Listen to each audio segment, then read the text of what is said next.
സാംസ്കാരിക കേരളത്തിന്റെ വൈജ്ഞാനിക ഭൂപടത്തിൽ നിറസാന്നിധ്യമായി പ്രോജ്വലിച്ചു നിൽക്കുന്ന ശക്തമായ മേൽവിലാസമാണ് മർക്കസുസ് സഖാഫത്തി സുന്നിയ.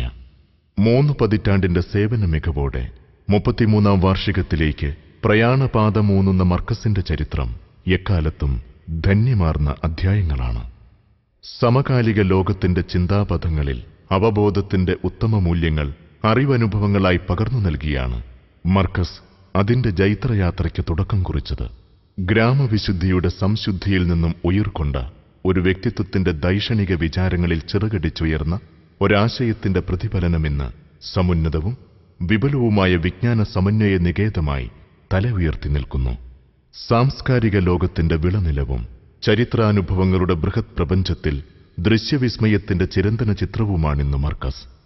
1978 വിശ്വോത്തര പണ്ഡിതൻ മർഹൂം സയ്യിദ് അലവി മാലിക്കിയുടെ അനുഗ്രഹീത കരങ്ങളാണ് ഇന്ന് വൈജ്ഞാനിക ലോകം നമിക്കുന്ന ഈ വിശ്വവിദ്യാലയത്തിന് ശിലപാകിയത്. സാംസ്കാരിക സമൃദ്ധിയുടെ വിളനിലവും രാഷ്ട്രീയ പ്രബുദ്ധതയുടെ ചാലകശക്തിയുമായി വർത്തിക്കുന്ന മർക്കസ് ഇന്ന് എല്ലാ നിലയിലും എല്ലാ അർത്ഥത്തിലും ലോകതലത്തിൽ അടയാളപ്പെട്ടു കിടക്കുന്നു. കർമ്മകുശലതയുടെ കരുത്തുറ്റ അധ്യായങ്ങൾ അനർഘമായ കാഴ്ച സന്ദേശമായി കാലചുമരുകൾക്കുമീതെ രേഖപ്പെടുത്തുന്ന മർക്കസിന്റെ വളർച്ചാ വികാസത്തിന്റെ സൂത്രധാരനും ജീവനാഡിയും AP എന്ന ദ്വയാക്ഷരത്തിന്റെ പിന്നിലൊളിഞ്ഞിരിക്കുന്ന കാന്തപുരമെന്ന മഹാമനീഷിയാണ്. മർക്കസ് അടയാളപ്പെടുത്തിയ രേഖീയ ചിത്രങ്ങൾ സ്ഥാപനങ്ങളായി കാരുണ്യപ്രവർത്തനങ്ങളായി നിറഞ്ഞു നിൽക്കുന്നു. മർക്കസ് വരയ്ക്കുന്ന ഭൂപടം മാനവികതയുടേതാണ്. സ്നേഹസൗഹാർദ്ദത്തിന്റെ നിറക്കൂട്ടുകൾ വർണ്ണവിസ്മയങ്ങളായി പ്രകാശം പൊഴിക്കുന്ന ഈ വിദ്യാനികേതത്തിലേക്ക് കടന്നുവന്ന സ്വാത്വിക ഹൃദയങ്ങൾ, സാംസ്കാരിക നായകർ, രാഷ്ട്രനേതാക്കൾ, രാഷ്ട്രീയ മുഖങ്ങൾ എല്ലാമെല്ലാം നിരവധിയാണ്. ഭാരതത്തിന്റെ വൈജാത്യങ്ങളെയും വൈവിധ്യങ്ങളെയും ദേശീയോദ്ഗ്രഥനത്തെയും ഇസ്ലാമിക ബഹുസ്വരതയുടെ അളവുകോലിലൂടെ നോക്കിക്കാണാനും നാനാത്വത്തിൽ ഏകത്വമെന്ന സങ്കല്പത്തെ ആദരിക്കാനും മർക്കസിനായിട്ടുണ്ട്. കാന്തപുരമെന്ന ആദരണീയനായ പണ്ഡിത പ്രവരൻ ഒരു മഹാജനപദത്തെ വഴി നടത്തിയത് സമകാലിക ലോകത്തിന്റെ നേർപാതകളിലേക്കും നേരറിവുകളിലേക്കുമായിരുന്നു. ആ ദൈക്ഷണിക സഞ്ചാരത്തിന്റെ പ്രതിഫലനമായി മർക്കസ് അതിന്റെ ചിറകുകൾ ലോകത്തിന്റെ മേൽ വിരിക്കുന്നു, പുതിയൊരു ലോകത്തിന്റെ വീണ്ടെടുപ്പിനുള്ള സന്ദേശമായി. സമ്മേളന നഗരിയിലെ ഇന്നത്തെ ദൃശ്യങ്ങളിലൂടെ ഇസ്ലാമിക സാഹിത്യരംഗത്ത് വ്യക്തമായ കയ്യൊപ്പ് ചാർത്തി പ്രസാധന രംഗത്ത് മുന്നേറ്റത്തിന്റെ പുതിയ ചുവടുകളുമായി ബദർ പബ്ലിക്കേഷൻസ്. പ്രസാധനത്തിനു പുറമെ നൂതന സാങ്കേതിക വിദ്യകളുമായി ബദർ TV ചാനൽ. ഇസ്ലാമിക സംസ്കാരവും ചരിത്ര സ്മൃതിയും ഉറങ്ങിക്കിടക്കുന്ന മക്കയിലേക്ക് ബദർ ഉംറ group.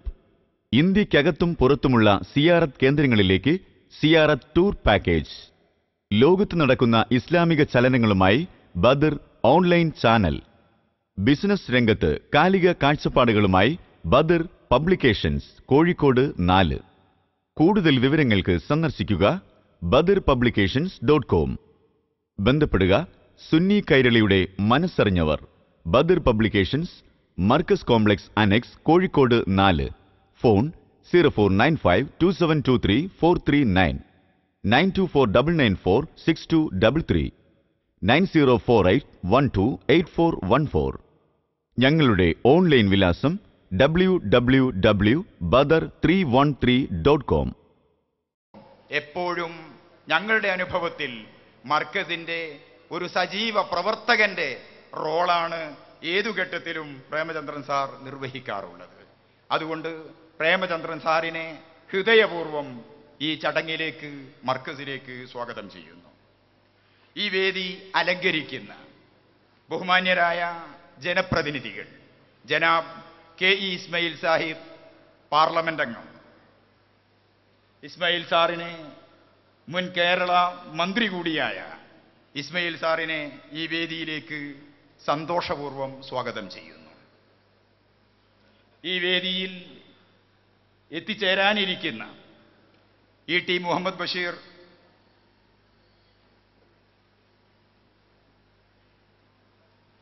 ET Muhammad Basheer Sahib, parliament അംഗം, അദ്ദേഹത്തെയും സ്വാഗതം ചെയ്യുന്നു. ഈ വേദിയിൽ എത്തിച്ചേർന്നിരിക്കുന്ന മുൻ മന്ത്രിയും പ്രമുഖനുമായ ബഹുമാനപ്പെട്ട ഡോക്ടർ MK മുനീർ സാഹിബ്, അദ്ദേഹത്തെയും ഈ ചടങ്ങിലേക്ക് സന്തോഷപൂർവ്വം സ്വാഗതം ചെയ്യുന്നു. ഒപ്പം അദ്ദേഹം സംബന്ധിക്കേണ്ടുന്ന മെഡിക്കൽ സെമിനാർ അതിൻ്റെ ഭാഗമായി സൗകര്യാർത്ഥം ഉൾപ്പെടുത്തിയ വിവരവും കൂടി സന്തോഷപൂർവ്വം അറിയിക്കുകയും ചെയ്യുന്നു. പിന്നീട് ഈ വേദിയിൽ എത്തിച്ചേർന്നിരിക്കുന്ന ബഹുമാനപ്പെട്ട സ്ഥലം MLA ശ്രീ UC രാമൻ, എത്തിച്ചേരാനിരിക്കുന്ന MLA Shri Aryadan Muhammad Sahib, Shri MP Veerendrakumar, Janab CP Muhammad MLA, Shri A Pradeep Kumar MLA, Janab PTA Rahim Sahib, Kerala Hajj committee chairman കൂടിയായ PTA റഹീം സാഹിബ്, അദ്ദേഹത്തെയും ഈ ചടങ്ങിലേക്ക് സന്തോഷപൂർവ്വം സ്വാഗതം ചെയ്യുന്നു. അതുപോലെ Shri George M. Thomas MLA, Janab Kutty Ahmed കുട്ടി MLA തുടങ്ങിയ എല്ലാ പ്രമുഖരായ രാഷ്ട്രീയ നേതാക്കളെയും ഈ സദസ്സിലേക്ക്, ചടങ്ങിലേക്ക് സന്തോഷപൂർവ്വം സ്വാഗതം ചെയ്യുന്നു. ബഹുമാന്യരായ പ്രതിപക്ഷ നേതാവ് ശ്രീ ഉമ്മൻചാണ്ടി സാറാണ്. അദ്ദേഹം ഏതാനും നിമിഷങ്ങൾക്കകം ഈ വേദിയിൽ എത്തിച്ചേരും. ബഹുമാന്യരായ ഉമ്മൻചാണ്ടി സാറിനെയും സ്വാഗതം ചെയ്യുന്നു. മർക്കസ് എന്ന സ്ഥാപനത്തിൻ്റെ ശുദ്ധജല ട്രീറ്റ്മെന്റ് സൗകര്യങ്ങളുടെ സമർപ്പണം നിർവഹിക്കുന്ന കേരളത്തിൻ്റെ ബഹുമാന്യനായ ജലവിഭവ വകുപ്പ് മന്ത്രി ശ്രീ NK പ്രേമചന്ദ്രൻ സാർ, ബഹുമാന്യനായ പ്രേമചന്ദ്രൻ സാറിനെ മർക്കസിലേക്ക് സ്വാഗതം ചെയ്യുക എന്ന ഔപചാരികതകൾ സൃഷ്ടിക്കുന്നു. ഒപ്പം അഭിവന്യ അധ്യക്ഷൻ ജനാബ് PC ഇബ്രാഹിം മാസ്റ്റർ, ഞാൻ ഏറെ ആദരിക്കുന്ന ഉസ്താദ് AP അബൂബക്കർ മൗലവി സാഹിബ്, ഈ ചടങ്ങിൽ സംബന്ധിക്കാൻ എത്തിയിട്ടുള്ള എൻ്റെ പ്രിയപ്പെട്ട സ്നേഹിതൻ കേരള ജലവിഭവ വകുപ്പ് മന്ത്രി, പാർലമെന്റിൽ എൻ്റെ സഹപ്രവർത്തകൻ കൂടിയായിരുന്ന ശ്രീമാൻ NK പ്രേമചന്ദ്രൻ, രാജ്യസഭാ അംഗവും മുൻ മന്ത്രിയും എൻ്റെ പ്രിയപ്പെട്ട സുഹൃത്തുമായ ജനാബ് K. ഇസ്മായിൽ സാഹിബ്, പാർലമെന്റിൽ എൻ്റെ സ്നേഹിതനായ സുഹൃത്തായ ശ്രീ T. മുഹമ്മദ് ബഷീർ സാഹിബ്, ബഹുമാനായ ശ്രീ ആര്യാടൻ മുഹമ്മദ് MLA, ബഹുമാനായ ശ്രീ MP വീരേന്ദ്രകുമാർ, ബഹുമാനായ ശ്രീ UC രാമൻ, ബഹുമാനായ മുൻ മന്ത്രി പ്രിയങ്കരനായ സ്നേഹിതൻ ഡോക്ടർ മുനീർ, ജനാബ് PT അബ്ദുൽ ലത്തീഫ്, പ്രിയങ്കരനായ ശ്രീ മോയിൻകുട്ടി സാഹിബ്, ഈ ചടങ്ങിൽ സംബന്ധിക്കാൻ എത്തിയിട്ടുള്ള ബഹുമാന്യരായ സുഹൃത്തുക്കളെ, ഈ വേദിയിൽ ഉപവിഷ്ടരായിട്ടുള്ള വിശിഷ്ട വ്യക്തികളെ, പത്രമാധ്യമങ്ങളെ പ്രദാനം ചെയ്തുകൊണ്ടെത്തിയിട്ടുള്ള പ്രിയങ്കരായ സുഹൃത്തുക്കളെ, നിങ്ങൾക്കെല്ലാവർക്കും എൻ്റെ ഹൃദയം നിറഞ്ഞ ആശംസകൾ. അതിരറ്റ സന്തോഷത്തോടുകൂടിയാണ് മർക്കസിൻ്റെ ഈ വിപുലമായ പരിപാടിയിൽ സംബന്ധിക്കാനും ഇന്നിവിടെ നടക്കുന്ന ദേശസുരക്ഷ എന്ന ഈ സെമിനാറിൽ സംബന്ധിക്കാനും ഒക്കെ തന്നെ ഞാനിവിടെ നിൽക്കുന്നത്. മർക്കസിൽ ഞാൻ മുമ്പും വന്നിട്ടുണ്ട്. മർക്കസിനെക്കുറിച്ച് വളരെ നന്നായിട്ട് മനസ്സിലാക്കാൻ ശ്രമിച്ച ഒരു പൊതുപ്രവർത്തകനാണ് ഞാൻ. ഈ മർക്കസ് എന്ന് പറയുന്ന പ്രസ്ഥാനം 30 വർഷം മുമ്പേ ആരംഭിക്കുന്ന സന്ദർഭത്തിൽ തന്നെ അഭിവന്യനായ AP അബൂബക്കർ മൗലവി സാഹിബും ഞാനുമായി എന്തെന്നില്ലാത്ത ആത്മബന്ധമുള്ളത് കൊണ്ട് തന്നെ ഇതിൻ്റെ ദൈനംദിന പ്രവർത്തനത്തെക്കുറിച്ചും ഇത് മുന്നോട്ട് പോകുന്നതിനെക്കുറിച്ചുമൊക്കെ തന്നെ അദ്ദേഹം എന്നോട് എല്ലാ സന്ദർഭങ്ങളിലും വളരെ വിശദമായി തന്നെ സംസാരിച്ച കാര്യം ഞാൻ ഈ സന്ദർഭത്തിൽ അനുസ്മരിക്കുന്നു. ഇന്ന് മർക്കസ് ഒരു മഹാപ്രസ്ഥാനമായി മാറിയിരിക്കുന്നു. ആയിരക്കണക്കായ വിദ്യാർത്ഥികൾക്ക് ഗുണനിലവാരമുള്ള മൂല്യാധിഷ്ഠിതമായ വിദ്യാഭ്യാസം കൊടുക്കുന്ന നമ്മുടെ സംസ്ഥാനത്തെ മാത്രമല്ല ഇന്ത്യയിലെ തന്നെ ഏറ്റവും പ്രശസ്തമായ വിദ്യാഭ്യാസ സ്ഥാപനങ്ങൾ നടത്തുന്ന മഹാസ്ഥാപനമായിട്ട് ഇന്നിത് വളർന്നിരിക്കുന്നു.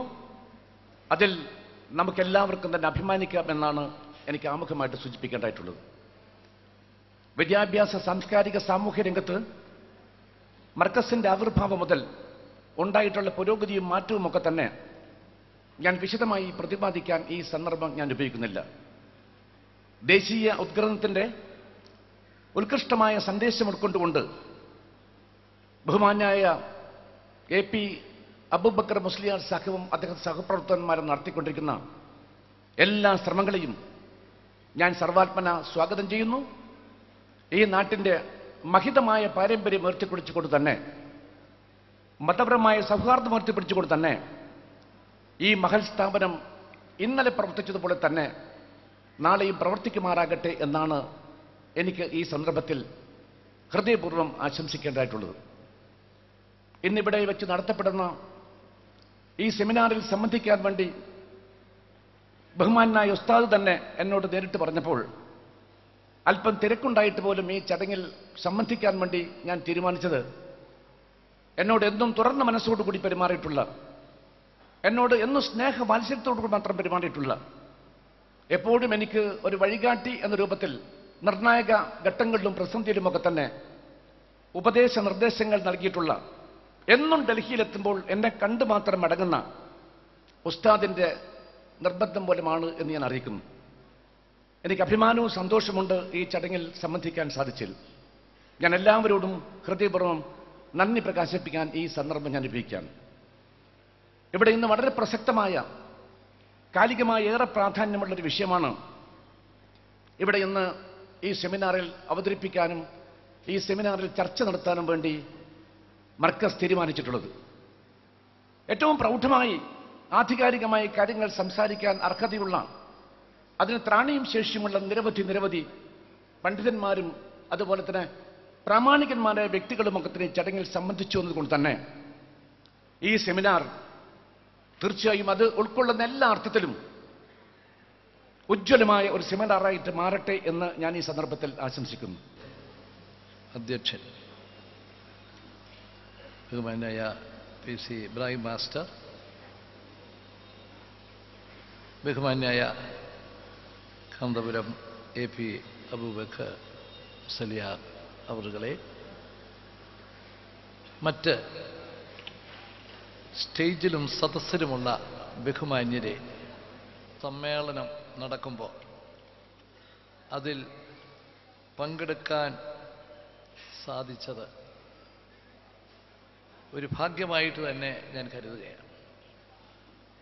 ഇതിനു മുമ്പ് നിരവധി സമ്മേളനങ്ങളിൽ എനിക്ക് പങ്കെടുക്കാൻ സാധിച്ചിട്ടുണ്ട്. മർക്കസിൻ്റെയും അതിനെല്ലാം നേതൃത്വം നൽകുന്ന നമ്മുടെ എല്ലാം ബഹുമാന്യായ കാന്തപുരം AP അബൂബക്കർ മുസ്ലിയാരുടെയും സമൂഹത്തോട് അർപ്പണബോധത്തോടു കൂടിയിട്ടുള്ള പ്രവർത്തനങ്ങൾ എനിക്ക് നേരിട്ട് കാണാൻ, അതിൻ്റെ വളർച്ചയും ഉയർച്ചയും നേരിട്ട് മനസ്സിലാക്കാൻ എനിക്ക് അവസരം ലഭിച്ചിട്ടുണ്ട്. മർക്കസ് ഇന്ന് വിദ്യാഭ്യാസ രംഗത്ത്, സാമൂഹ്യ സേവന രംഗത്ത് ചെയ്യുന്ന മഹത്തരമായ പ്രവർത്തനങ്ങൾ, അതിനെ എത്ര പ്രശംസിച്ചാലും മതിയാവില്ല. പറയുന്നതുപോലെ പ്രവർത്തിക്കുന്ന ഒരു വലിയ പ്രസ്ഥാനമാണ് മർക്കസ് എന്ന് എനിക്ക് നേരിട്ട് ബോധ്യപ്പെട്ടിട്ടുണ്ട്. നമ്മുടെ സമൂഹത്തിന് എത്രയോ വലിയ താങ്ങും തണലുമായിട്ടാണ് ഈ പ്രസ്ഥാനം പ്രവർത്തിക്കുന്നത്. വിദ്യാഭ്യാസ രംഗത്തും സാമൂഹ്യ സേവന രംഗത്തും നിർണായകമായ സ്വാധീനം ഇന്ന് ചെലുത്താൻ സാധിക്കുന്നുണ്ട്. സമൂഹത്തിൻ്റെ വിവിധ തലങ്ങളിലുള്ള രാഷ്ട്രീയ രംഗമാകാം, സമുദായ രംഗമാകാം, സാമൂഹ്യ സാംസ്കാരിക രംഗങ്ങളാകാം, സമൂഹത്തിൻ്റെ എല്ലാ രംഗങ്ങളിലുള്ള പ്രമുഖരെല്ലാം മർക്കസിലെത്തി മർക്കസിൻ്റെ പരിപാടികളിൽ പങ്കെടുക്കുന്നത് തന്നെ നിങ്ങളുടെ സേവനവും വലിയ സംഭാവനകളും സമൂഹം അംഗീകരിച്ചിരിക്കുന്നു എന്ന് തന്നെയാണ്. വരും നാളുകളിലും ഏറ്റവും നിർണായകമായ പ്രവർത്തനങ്ങളുമായി മുമ്പോട്ട് പോകാൻ സാധിക്കട്ടെ എന്ന് ഞാൻ ആശംസിക്കുന്നു. ദേശസുരക്ഷാ സമ്മേളനമാണ് ഇവിടെ ഇന്ന് ഈ സമയത്ത് നടക്കുന്നത്. നമ്മുടെ രാജ്യത്തിൻ്റെ സുരക്ഷ മറ്റെന്തിനേക്കാളും പ്രാധാന്യം കൊടുക്കേണ്ട ഒരവസരമാണ്. നമ്മുടെ രാജ്യം മതേതരത്വത്തിന് ഏറ്റവും അധികം പേര് കേട്ടിട്ടുള്ള രാജ്യമാണ്. ഞാൻ ലോകത്ത് പല രാജ്യങ്ങളിലും പോയിട്ടുണ്ട്. പക്ഷെ നമ്മുടെ രാജ്യത്ത് എല്ലാ വിശ്വാസങ്ങളെയും എല്ലാ മതങ്ങളെയും ഒരുപോലെ കാണുന്നതിന്, ഉൾക്കൊള്ളുന്നതിന് വിശാലമായ മനോഭാവം കാട്ടുന്ന രാജ്യമാണ്. നമുക്കത് സന്തോഷിക്കാം, നമുക്ക് അഭിമാനിക്കാം. അതാണ് നമ്മുടെ രാജ്യത്തിൻ്റെ ചരിത്രം, പാരമ്പര്യം. ഇന്ന് ഭരണഘടനയുണ്ട്, ഇന്ന് നിയമങ്ങളുണ്ട്, ഇന്ന് എല്ലാവിധത്തിലുള്ള സംവിധാനങ്ങളുണ്ട്. ഇതൊന്നും ഇല്ലാതിരുന്നൊരു കാലഘട്ടം, ആയിരങ്ങൾക്കപ്പുറം, വർഷങ്ങൾക്കപ്പുറം, അന്നും ഇവിടെ പരസ്പര വിശ്വാസത്തോടെ, പരസ്പര ധാരണയോടെ ജനങ്ങൾ ഒന്നിച്ച് ജീവിച്ചിരുന്ന ഒരു നാടാണ്, ഒരു രാജ്യമാണ്. ആ വലിയ പാരമ്പര്യം നമുക്ക് നിലനിർത്താൻ സാധിക്കണം. ഓരോരുത്തർക്കുമുള്ള അവരവരുടേതായ വിശ്വാസം, അതിലുറച്ചു നിൽക്കുമ്പോൾ തന്നെ മറ്റുള്ളവരെ മാനിക്കാൻ, മറ്റുള്ളവരുടെ വിശ്വാസങ്ങളെ നിന്ദിക്കാതിരിക്കാൻ പരസ്പര വിശ്വാസത്തോടെ, പരസ്പര ധാരണയോടെ മുമ്പോട്ട് പോകാൻ സാധിക്കുന്ന ആ സാഹചര്യം, അങ്ങനെയുള്ള നമ്മുടെ രാജ്യത്തെ ഏറ്റവും ഒരുമയോടെ മുമ്പോട്ട് പോകേണ്ട ഒരു സാഹചര്യം, അതിനെല്ലാവരും കൈയോർത്ത് പിടിക്കേണ്ട അവസരമാണിത്. ഒരു രാജ്യത്തിൻ്റെ പുരോഗതി, ആ രാജ്യത്തിലെ ശാന്തത, സുരക്ഷയെ ആശ്രയിച്ചാണ് ഇരിക്കുന്നത്. അസമാധാനം നിലനിൽക്കുന്ന ഒരു പ്രദേശത്ത്, ഒരു രാജ്യത്ത് ഒരിക്കലും പുരോഗതി ഉണ്ടാവില്ല. അപ്പം നമുക്ക് 115 കോടി ജനങ്ങളുള്ള നമ്മുടെ രാജ്യം പുരോഗതിയിലേക്ക് അനുദിനം മുന്നേറിക്കൊണ്ടിരിക്കുന്ന നമ്മുടെ രാജ്യം, ആ പുരോഗതിയുടെ വേഗത അല്പം പോലും കുറയ്ക്കാതെ മുമ്പോട്ട് പോകണമെങ്കിൽ ഇവിടെ സമാധാനം വേണം, നമ്മുടെ രാജ്യത്തിൻ്റെ സുരക്ഷ ഉറപ്പുവരണം, ഇവിടെ പരസ്പര വിശ്വാസവും പരസ്പര സഹകരണവും വേണം. ഇവിടെ എന്നും അസ്വസ്ഥതയാണ്, പരസ്പര വിശ്വാസമില്ലാത്തവരാണ് എങ്കിൽ നമ്മുടെ രാജ്യത്തിൻ്റെ പുരോഗതി ഉണ്ടാവില്ല. എവിടെ സമാധാനമുണ്ടോ അവിടെ വളർച്ചയുണ്ട്, അവിടെ പുരോഗതിയുണ്ട്, അവിടെ ഐശ്വര്യമുണ്ട്.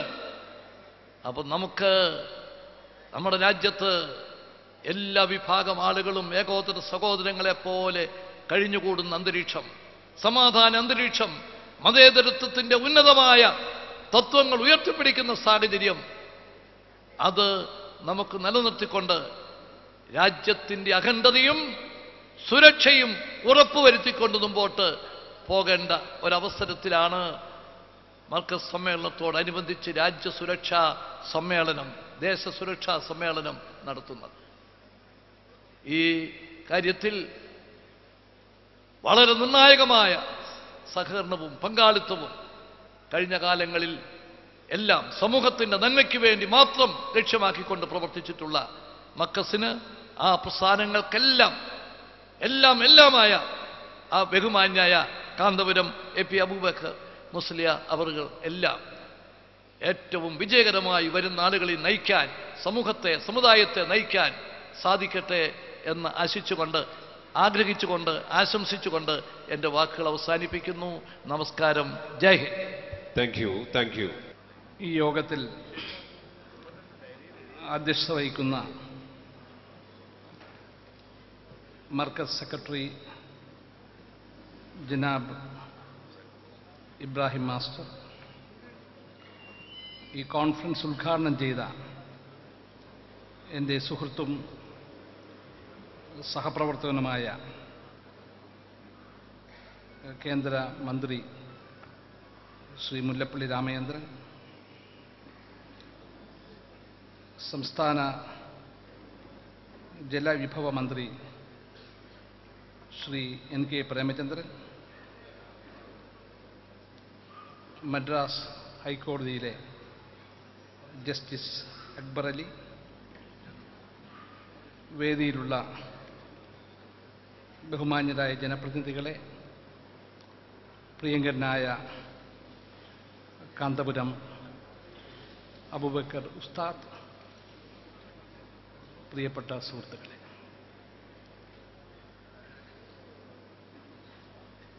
ഈ മർക്കസ് ഭവനത്തിൽ വളരെയധികം തവണ വരാൻ എനിക്ക് കഴിഞ്ഞിട്ടുണ്ട്. നിങ്ങളെ കാണാനും നിങ്ങളോടൊപ്പം ഭക്ഷണം കഴിക്കാനും കഴിഞ്ഞിട്ടുണ്ട്. ഓരോ പ്രാവശ്യവും വരുമ്പോൾ ഒരു തീർത്ഥാടന കേന്ദ്രത്തിൽ വരുന്നത് പോലെയാണ്. കാരണം ഇവിടെ ഈശ്വരൻ്റെ കാരുണ്യവും ഈശ്വരൻ്റെ സ്നേഹവുമാണ് ഒഴുകുന്നത്. ഇസ്ലാം മതം സ്നേഹത്തിൻ്റെയും സാഹോദര്യത്തിൻ്റെയും സന്ദേശമാണ് ഈ ലോകത്തിന് നൽകിക്കൊണ്ടിരിക്കുന്നത്. അങ്ങനെയുള്ള ഒരു മതസമൂഹത്തിലെ ധാരാളം പതിനായിരക്കണക്കിന് ചെറു മനസ്സുകൾക്ക് ഈശ്വരവിശ്വാസവും അതോടൊപ്പം ലോകത്തിൽ നടക്കുന്ന മാറ്റങ്ങൾ ഉൾക്കൊണ്ടുകൊണ്ടുള്ള ശാസ്ത്രീയ വിജ്ഞാനവും ഈ മഹാകേന്ദ്രത്തിൽ നിരന്തരം നടന്നുകൊണ്ടിരിക്കുകയാണ്. ഇന്നിവിടെ ദേശീയ സുരക്ഷിതത്വത്തെക്കുറിച്ചുള്ള ഒരു ചർച്ചയാണ് നടക്കുന്നത്. നമ്മുടെ രാജ്യത്തെ സംബന്ധിച്ചിടത്തോളം ഇതൊരു ജനാധിപത്യ മതേതരത്വ രാജ്യമാണ്. മതേതരത്വം എന്ന് പറയുമ്പോൾ മതനിഷേധമല്ല. എല്ലാ മതങ്ങൾക്കും അവരുടെ ആശയങ്ങൾ പ്രചരിപ്പിക്കുവാനും അവരുടെ ആചാരങ്ങൾക്കും വിശ്വാസങ്ങൾക്കും സംസ്കാരങ്ങൾക്കും അനുസൃതമായി ജീവിക്കുവാനുമുള്ള ഒരു ജനാധിപത്യ ചട്ടക്കൂടാണ് നമ്മുടെ രാജ്യത്തുള്ളത്. മുസ്ലിം സമൂഹത്തെ സംബന്ധിച്ചിടത്തോളം ഈ രാജ്യത്തിൻ്റെ സാമ്പത്തികവും സാംസ്കാരികവും സാമൂഹ്യവുമായ വളർച്ചയിൽ വലിയ പങ്കാണ് എക്കാലത്തും വഹിച്ചിട്ടുള്ളത്.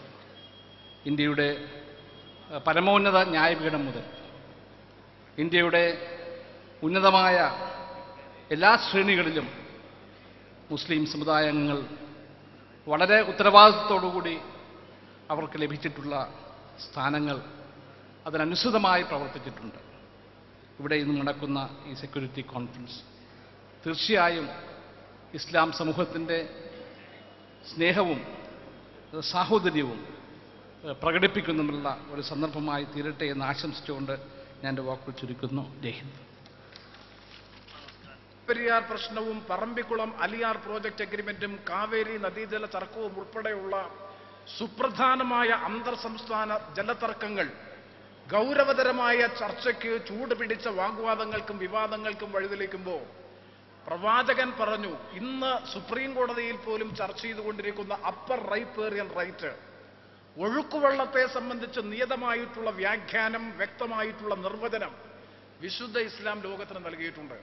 കെട്ടിക്കിടക്കുന്ന വെള്ളത്തെ സംബന്ധിച്ചും ഒഴുക്കുവെള്ളത്തെ സംബന്ധിച്ചും വ്യക്തമായി പറഞ്ഞിട്ടുണ്ട്. ഒഴുകി വരുന്ന വെള്ളത്തെ സംബന്ധിച്ചിടത്തോളം പ്രവാചകൻ പറഞ്ഞത്, ഒഴുകി വരുന്ന വെള്ളത്തിന്മേലുള്ള അവകാശം ഈ സ്ട്രീമിന്റെ അല്ലെങ്കിൽ ജലത്തിന്റെ ഒഴുക്കിന്റെ ഉപരിതല പ്രദേശങ്ങളിൽ ജീവിക്കുന്നവർക്ക് ലഭിക്കുമ്പോൾ തന്നെ താഴെയുള്ള സമൂഹത്തിന്റെ ലോവർ റൈപ്പേറിയൻ പ്രദേശത്ത് വരുന്ന ജനങ്ങളുടെ അവകാശത്തെ ഒരു കാരണവശാലും നിഷേധിക്കാൻ, നിരാകരിക്കാൻ പാടില്ല.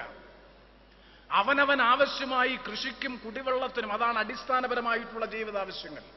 അതുകൊണ്ട് തന്നെയാണ് മുല്ലപ്പെരിയാർ പ്രശ്നത്തിൽ കേരളം ആവർത്തിച്ച് സൂചിപ്പിച്ചിട്ടുള്ളത്, തമിഴ്നാടിന് ആവശ്യമായിട്ടുള്ള, തമിഴ് ജനതയ്ക്ക് ആവശ്യമായി കുടിവെള്ളത്തിനും കൃഷിക്കും ആവശ്യമായിട്ടുള്ള വെള്ളം ഇപ്പോൾ ലഭിക്കുന്നത് പോലെ തീർച്ചയായും കൊടുക്കാൻ കേരളം സന്നദ്ധമാണ് എന്ന് ആവർത്തിച്ച് പറയുന്നതും ഇതിന്റെ പശ്ചാത്തലത്തിൽ തന്നെയാണ്. അതുകൊണ്ട് തന്നെ ലോവർ റൈപ്പർ അല്ലെങ്കിൽ താഴെ തലങ്ങളിൽ അല്ലെങ്കിൽ ഡൗൺ സ്ട്രീമിൽ താമസിക്കുന്ന ജനങ്ങളെ സംബന്ധിച്ചിടത്തോളം അവർക്ക് ലഭിക്കാനുള്ള വെള്ളം കൊടുക്കുക എന്നുള്ളത് മുകളിൽ താമസിക്കുന്നവന്റെ ചുമതലയാണ്. നമുക്കറിയാം, ഇന്ന് കേരളത്തിലായാലും രാജ്യത്തായാലും അന്താരാഷ്ട്ര തലത്തിലായാലും ഏറ്റവും കൂടുതൽ തർക്കങ്ങൾ ഉയർന്നു വരുന്നത് ജലം പങ്കുവെക്കുന്നതുമായി ബന്ധപ്പെട്ട പ്രശ്നങ്ങളിലാണ്. ആ നദീജലമായാലും മറ്റേത് രൂപത്തിലുള്ളത് അത് പങ്കുവെക്കുന്നതുമായി ബന്ധപ്പെട്ട തർക്കങ്ങൾ ഉയർന്നു വരുമ്പോൾ പ്രവാചക വചനങ്ങൾ, വാക്യങ്ങൾ ഈ അവസരത്തിൽ പ്രത്യേകം പ്രസക്തമായി മാറിത്തീരുന്നു. ഗുരുതരമായിട്ടുള്ള ഒരു തർക്കം പ്രവാചക ജീവിത കാലഘട്ടത്തിൽ തന്നെ ഉണ്ടായ സമയത്ത് വരമ്പ് കെട്ടി, മേളിലുള്ളവർ വരമ്പ് കെട്ടി വെള്ളം തടഞ്ഞു നിർത്തുമ്പോൾ താഴെയുള്ളവർക്ക് വെള്ളം കിട്ടാതെ വന്ന തർക്കത്തെ സംബന്ധിച്ചുള്ള പ്രശ്നം വന്നപ്പോഴും പ്രവാചകൻ പറഞ്ഞു, അവന്റെ വയലിന്റെ അല്ലെങ്കിൽ ഒഴുകിയെത്തുന്ന വെള്ളത്തെ വരമ്പ് കെട്ടി തടഞ്ഞു നിർത്തുമ്പോൾ അത് കൃഷിക്കും കുടിവെള്ളത്തിനും അടക്കമുള്ള അടിസ്ഥാനപരമായ ആവശ്യങ്ങൾക്ക് വെള്ളം വിനിയോഗിക്കാനുള്ള അവകാശം അവനുണ്ട്. ഇത് പറഞ്ഞപ്പോൾ അവിശ്വാസിയായിട്ടുള്ള മറ്റൊരാൾ പറഞ്ഞത്, അത് പ്രവാചകന്റെ അനുയായി ആയതുകൊണ്ട് അല്പം കൺസെഷൻ അല്ലെങ്കിൽ ആനുകൂല്യം കൊടുത്തതാണ്. അപ്പോഴാണ് പരിമിതമായിട്ടുള്ള കൃഷിക്ക്, കുടിവെള്ളത്തിന്, അടിസ്ഥാനപരമായിട്ടുള്ള ആവശ്യത്തിന് നനയ്ക്കാൻ, കാർഷിക പാടശേഖരങ്ങൾ നനയ്ക്കാനുള്ള വെള്ളം എടുത്തതിന് ശേഷം താഴെയുള്ളവന് വെള്ളം കൊടുക്കണമെന്ന് അസന്നിഗ്ധമായി പ്രവാചകൻ കൽപ്പിച്ചത് അത്തരമൊരു സാഹചര്യത്തിലാണ്. ഞാൻ ദീർഘിപ്പിക്കുന്നില്ല. വെള്ളം അടിസ്ഥാനപരമായിട്ടുള്ള, ജീവൽ പ്രധാനമായിട്ടുള്ള ഘടകങ്ങളിൽ ഒന്നാണ്. അത് ലഭിക്കാനുള്ള മനുഷ്യന്റെ അവകാശം ഏറ്റവും അടിസ്ഥാനപരമായിട്ടുള്ള മൗലികമായ പൗരാവകാശങ്ങളിൽ ഒന്നാണ്. അത് നിരാകരിക്കുക, നിഷേധിക്കുക എന്ന് പറയുന്നത് ഏറ്റവും കനത്ത അധാർമികമായിട്ടുള്ള പ്രവർത്തനങ്ങളാണ്. ഇന്ന് കേരളത്തിൽ പരിശോധിച്ചാൽ പല സ്ഥലങ്ങളിലും കുടിവെള്ള പദ്ധതികൾ തന്നെ നടപ്പാക്കുമ്പോൾ, ഇപ്പോൾ കോഴിക്കോട് പട്ടണത്തിലേക്കുള്ള കുടിവെള്ള പദ്ധതി നടപ്പാക്കുന്നത് പെരുവണ്ണാമൂഴി റിസർവോയറിൽ നിന്നുള്ള വെള്ളം എടുത്തിട്ടാണ്. അതിനു വേണ്ടിയിട്ടുള്ളൊരു വലിയ പദ്ധതിയാണ് ഗവൺമെന്റ് ആവിഷ്കരിച്ച് നടപ്പാക്കാൻ പരിശ്രമിച്ചത്. ജപ്പാൻ ബാങ്കിന്റെ സാമ്പത്തിക സഹായത്തോടു കൂടിയിട്ടുള്ള കുടിവെള്ള പദ്ധതി. നിർഭാഗ്യവശാൽ പല പ്രശ്നങ്ങൾ കാരണം ഈ പെരുവണ്ണാമൂഴിയിൽ പാറ പൊട്ടിക്കുന്നതുമായി ബന്ധപ്പെട്ടുകൊണ്ടും കിണർ കുഴിക്കുന്നതുമായി ബന്ധപ്പെട്ടുകൊണ്ടുമുള്ള സാങ്കേതിക വിദ്യ പ്രായോഗികമായി നടപ്പാക്കാൻ പല കാരണങ്ങളാൽ തടസ്സമുണ്ടായതുകൊണ്ട് പദ്ധതി 2011 നീളുകയാണ്. ഞാൻ സൂചിപ്പിച്ചത് സ്വാഭാവികമായും തടസ്സങ്ങളും തർക്കങ്ങളും ഉണ്ടാകാം. സ്രോതസ് ഒരു ഭാഗത്തായിരിക്കാം, ജലവിതരണം മറ്റൊരു ഭാഗത്തായിരിക്കാം. ഈ തരത്തിലുള്ള തർക്കങ്ങൾ കേരളത്തിൽ പല സ്ഥലങ്ങളിലും ഉയർന്നു വരുന്ന ഈ സാഹചര്യത്തിൽ വെള്ളത്തിന്മേലുള്ള മനുഷ്യന്റെ അവകാശം സംരക്ഷിക്കാൻ, അത് തുല്യതാപൂർവമായിട്ടുള്ള അവകാശം സംരക്ഷിക്കാനുള്ള പ്രവർത്തനങ്ങൾക്ക് പ്രേരകമായി തീരുന്നതായിരിക്കും, പ്രചോദനമായി തീരുന്നതായിരിക്കും ഈ ശുദ്ധജല വിതരണ പദ്ധതി. മഹത്തായ മർക്കസ് പ്രസ്ഥാനത്തിന്റെ ആഭിമുഖ്യത്തിൽ നേതൃത്വത്തിൽ ആരംഭിക്കുന്ന ഈ ശുദ്ധജല വിതരണ പദ്ധതി എന്ന് ആത്മാർത്ഥമായി ഞാൻ വിശ്വസിക്കുന്നു.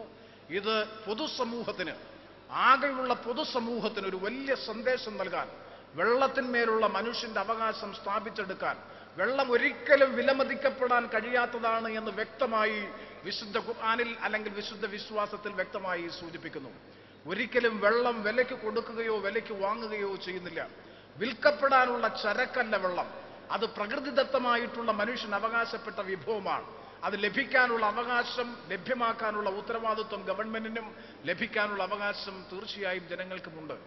ആ നിലയിൽ ഈ ഒരു മഹത്തായ സന്ദേശം ജനങ്ങളിൽ എത്തിക്കുന്നതിനും, ഇത് കുടിവെള്ള ലഭ്യത ഇല്ലാത്ത പ്രദേശങ്ങളിൽ കുടിവെള്ളം എത്തിക്കുന്നതിനും വേണ്ടിയിട്ടുള്ള മഹത്തായ ഈ സംരംഭത്തെ ഹൃദ്യമായി അഭിനന്ദിച്ചുകൊണ്ട്, അനുമോദിച്ചുകൊണ്ട് ഈ പദ്ധതി വളരെ ഫലപ്രദമായി, കാര്യക്ഷമമായി, വിജയപ്രദമായി മാറിത്തീരാൻ കഴിയട്ടെ എന്ന് ആത്മാർത്ഥമായി ആഗ്രഹിച്ചുകൊണ്ട്, ആശംസിച്ചുകൊണ്ട്, ഇത്തരം നൂതനമായ ജനകീയ സംരംഭങ്ങളിലൂടെ കേരള സമൂഹത്തിന്റെ പ്രത്യേകമായ ശ്രദ്ധയാകർഷിക്കാനുള്ള അനിതര സാധാരണമായിട്ടുള്ള സംഘടനാ പാഠവും ആശയപരമായിട്ടുള്ള ചൈതന്യവും ഒക്കെ ഉയർത്തിപ്പിടിച്ച് മുന്നോട്ട് പോകുന്ന അഭിവന്ദനായ കാന്തപുരം AP അബൂബക്കർ മുസ്ലിയാർ അടക്കമുള്ള മർക്കസ് പ്രസ്ഥാനത്തിന്റെ സർവ്വ സംഘാടകർക്കും ബഹുമാന്യ സുഹൃത്തുക്കൾക്കും സഹോദരങ്ങൾക്കുമൊക്കെ ഹൃദ്യമായ അഭിവാദ്യം അർപ്പിച്ചുകൊണ്ട് ഈ ശുദ്ധജല വിതരണ പദ്ധതി 2011 ഔപചാരികമായ ഉദ്ഘാടനം നിറഞ്ഞ സന്തോഷത്തോടെ നിങ്ങളുടെ സാന്നിധ്യത്തിൽ നിർവഹിച്ചതായി പ്രഖ്യാപിച്ചുകൊണ്ട് ഞാൻ വാക്കുകൾ അവസാനിപ്പിക്കുന്നു.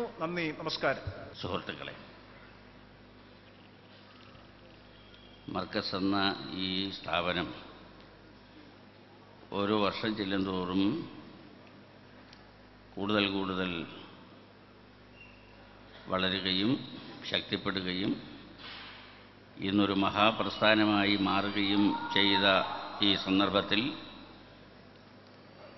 ഈ 33ാം സമ്മേളനത്തിലും പങ്കെടുക്കാൻ എനിക്ക് അവസരമുണ്ടായതിൽ സന്തോഷമുണ്ട്. കഴിഞ്ഞ കുറേ വർഷങ്ങളായി മർക്കസിൻ്റെ ഈ പരിപാടിയിൽ ഞാൻ പങ്കെടുക്കാറുണ്ട്. പലപ്പോഴും ഇവിടെ വരാനും എനിക്ക് അവസരമുണ്ടായിട്ടുണ്ട്. തുടർന്നും ഈ മഹാപ്രസ്ഥാനത്തിൻ്റെ വളർച്ചയ്ക്ക് വേണ്ടിയുള്ള ശ്രമങ്ങളിൽ, പ്രവർത്തനങ്ങളിൽ എൻ്റെ കഴിഞ്ഞ കാലത്തുണ്ടായ സഹകരണങ്ങൾ പോലെ തന്നെ തുടർന്നുമുണ്ടാകും എന്ന് ഈ സന്ദർഭത്തിൽ ഞാൻ അറിയിക്കുകയാണ്. വളരെ കാലികമായ ഒരു പ്രശ്നമാണ് ഇവിടെ ഇന്ന് ഒരു ചർച്ചയ്ക്ക് അവസരമൊരുക്കിയിട്ടുള്ളത്. ആ വിഷയങ്ങൾ സംസാരിക്കാൻ ഒരു സമയമൊന്നുമില്ല. അതുകൊണ്ട് എന്തായാലും ആ വിഷയങ്ങൾ തുടർന്നും ചർച്ച ചെയ്യപ്പെടേണ്ടതാണ്.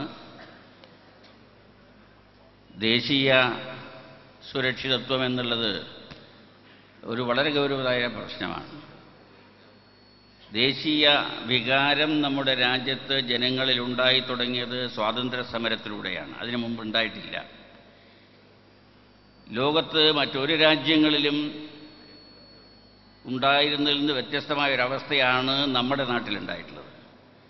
കാരണം എത്രയോ നൂറ്റാണ്ട് കാലം നിലനിന്നിരുന്ന ചാതുർവർണ്ണ വ്യവസ്ഥ, അതിൻ്റെ തടവറയിൽ കിടന്നൊരു രാജ്യമെന്ന നിലയിൽ ദേശീയ വികാരം നമ്മുടെ നാട്ടിലെ ജനങ്ങൾക്കുണ്ടായില്ല. അതുകൊണ്ട് വിദേശികൾ ആരാര് ഈ നാട്ടിലേക്ക് കടന്നു വന്നിട്ടുണ്ടോ അവരെല്ലാം നമ്മളെ ഭരിക്കുകയും ഇഷ്ടാനുസരണം കൊള്ളയടിക്കുകയും ചെയ്ത അനുഭവങ്ങളാണ് എത്രയോ നൂറ്റാണ്ട് കാലം ഇന്ത്യക്ക് പറയാനുള്ളത്. ദേശീയ വികാരമില്ലായ്കയുടെ ഭാഗത്തു നിന്നുണ്ടായതാണ്. ഇന്ത്യ എന്നൊരു രാജ്യം, ഭാരതം എന്നൊരു രാജ്യം, ഒരു ദേശീയ വികാരം അത് രൂപപ്പെടുന്നത് സ്വാതന്ത്ര്യ സമര പ്രസ്ഥാനം ആരംഭിക്കുന്നതിലൂടെയാണ്. ഇന്നൊരു ദേശീയ വികാരം നമുക്ക് മൊത്തത്തിലുണ്ട്. നമ്മുടെ രാജ്യത്തിന് ഉണ്ടാവുന്ന അപകടകരമായ അവസ്ഥകൾ ഇവിടെ മുല്ലപ്പള്ളി വളരെ വിശദമായി ആ കാര്യങ്ങൾ വിശദീകരിച്ചു. അത്തരം പ്രശ്നങ്ങൾ പരിഹരിക്കുന്നതിന് വേണ്ടിയുള്ള പ്രവർത്തനങ്ങളിലൂടെ മാത്രമല്ലാതെ ഈ ദേശീയ സുരക്ഷിതത്വം ഉറപ്പുവരുത്താൻ കഴിയില്ല. ഇന്ത്യയിലെ വലിയൊരു മേഖലയിൽ 55 ജില്ലകളിൽ മാവോയിസം, നക്സലിസം ശക്തിപ്പെട്ടു വരുന്നു. ഉത്കണ്ഠയാണ് നമ്മുടെ നാട്ടിൽ. ആ പ്രദേശങ്ങളിലെ ജനങ്ങൾ ഇന്ത്യയിലെ പൗരന്മാരാണ്. അവർക്ക് റേഷൻ കാർഡില്ല, അവർക്ക് വോട്ട് ലിസ്റ്റിൽ പേരില്ല, അവരുടെ കുട്ടികൾക്ക് പഠിക്കാനൊരു സ്കൂളില്ല, രോഗം വന്നാൽ ചികിത്സിക്കാൻ സംവിധാനമില്ല. ഒരു സൗകര്യങ്ങളില്ലാത്ത ഒരു മനുഷ്യർ 55 ജില്ലകളിൽ മലയോര മേഖലകളിൽ താമസിക്കുമ്പോൾ ഇന്ത്യയിലെ പൗരന്മാരാണ് എന്ന നിലയിൽ ഒരു ദേശീയ വികാരം അവരിൽ ഉണ്ടാവാൻ പ്രയാസമാണ്. ആ പ്രശ്നങ്ങൾക്ക് പരിഹാരം ഉണ്ടാവണം. ഒരു ദിവസം ഒരു നേരം പോലും ഭക്ഷണം കഴിക്കാൻ വകയില്ലാതെ, തൊഴിലില്ലാതെ, വരുമാനമില്ലാതെ കഴിയുന്ന ആളുകൾ നമ്മുടെ നാട്ടിൽ 80%. അത്തരം ആളുകളെ ഉപയോഗിക്കുക എന്നതാണ് നമ്മുടെ നാട്ടിലെ വിഘടനവാദികൾ, വിഭജനവാദികൾ, മതതീവ്രവാദികൾ, ഭീകരവാദികൾ ഇന്ന് ചെയ്യുന്നത്. അവരുടെ കയ്യിൽ കളിക്കുന്ന ഉപകരണമായി, ആയുധമായി മാറ്റിക്കൊണ്ടിരിക്കുന്നു. അതിനെ തരണം ചെയ്തുകൊണ്ട് മാത്രമേ നമ്മുടെ ദേശീയ സുരക്ഷ എന്ന ലക്ഷ്യത്തിലേക്ക് എത്താൻ നമുക്ക് സാധിക്കും. ഒരുപാട് വലിയ വിഷയമാണ്. ആ അവസ്ഥയുണ്ട്. എന്നാലും ഇതെല്ലാം പരിഹരിച്ചുകൊണ്ടൊരു ദേശീയ വികാരം മനുഷ്യനിൽ വളർത്തിക്കൊണ്ടുവരാനും ദേശീയമായ അപകടങ്ങളെ തരണം ചെയ്യുന്നതിനും ഒരു ജനാധിപത്യ മതേതരത്വ രാജ്യം എന്ന നിലയിലുള്ള കടമകൾ നമുക്ക് എല്ലാവർക്കും ഏറ്റെടുക്കേണ്ടതുണ്ട്. അതിൻ്റെ തുറന്ന ചർച്ചകൾ, അതിൻ്റെ അടിസ്ഥാനത്തിൽ ചില സമവായങ്ങൾ, അതിൻ്റെ അടിസ്ഥാനത്തിൽ ചില നിലപാടുകൾ തുടർന്നും ഉണ്ടാവേണ്ടതുണ്ട്. അത്തരമൊരു വിഷയം ഇതുപോലുള്ളൊരു മഹാസമ്മേളനത്തിൽ ചർച്ചയ്ക്ക് അവതരിപ്പിച്ചതു എന്നത് ഇതിൻ്റെ സംഘാടകരെ ഞാൻ അഭിവാദ്യം ചെയ്യുന്നു. ദീർഘകാലമായി ഈ പ്രസ്ഥാനം ഒരു മഹൽ പ്രസ്ഥാനമായി ശക്തിപ്പെടുമ്പോൾ അത് രാജ്യത്തിൻ്റെ നാനാഭാഗങ്ങളിലും ലോകത്തിൻ്റെ നാനാഭാഗങ്ങളിലേക്കും ഈ മർക്കസിൻ്റെ സന്ദേശം പ്രചരിപ്പിക്കപ്പെടുമ്പോൾ ഇതുപോലുള്ള കാര്യങ്ങളും തീർച്ചയായും വരും തലമുറകൾക്ക് പ്രയോജനം ചെയ്യും എന്ന കാര്യത്തിൽ സംശയമില്ല. ഇതിൻ്റെ സംഘാടകർക്ക്, വിശേഷിച്ചും കാന്തപുരം ഉസ്താദിന് എല്ലാവിധ നന്മകളും അഭിവാദ്യങ്ങളും അർപ്പിക്കുന്നു. ഞാൻ നിർത്തുന്നു. എനിക്ക് മുമ്പ് സംസാരിച്ച പല നേതാക്കളും പറഞ്ഞു, അവർ പല ഘട്ടങ്ങളിലായി മർക്കസുമായി ബന്ധപ്പെട്ട് നിൽക്കുന്നവരും നിരന്തരം ഇവിടെ സന്ദർശിക്കുന്നവരുമാണ്. എന്നാൽ ഞാൻ ആദ്യമായിട്ടാണ് മർക്കസ് സഖാഫത്ത് സുന്നിയ പ്രവേശിക്കുന്നത്. ആ പ്രവേശനത്തിൽ മനസ്സ് നിറഞ്ഞിട്ടാണ് ഞാൻ നിങ്ങളുടെ മുന്നിൽ നിൽക്കുന്നത്. ഉസ്താദിനോടൊപ്പം ഭക്ഷണം കഴിക്കാനുള്ള ഭാഗ്യവും ഉണ്ടായി.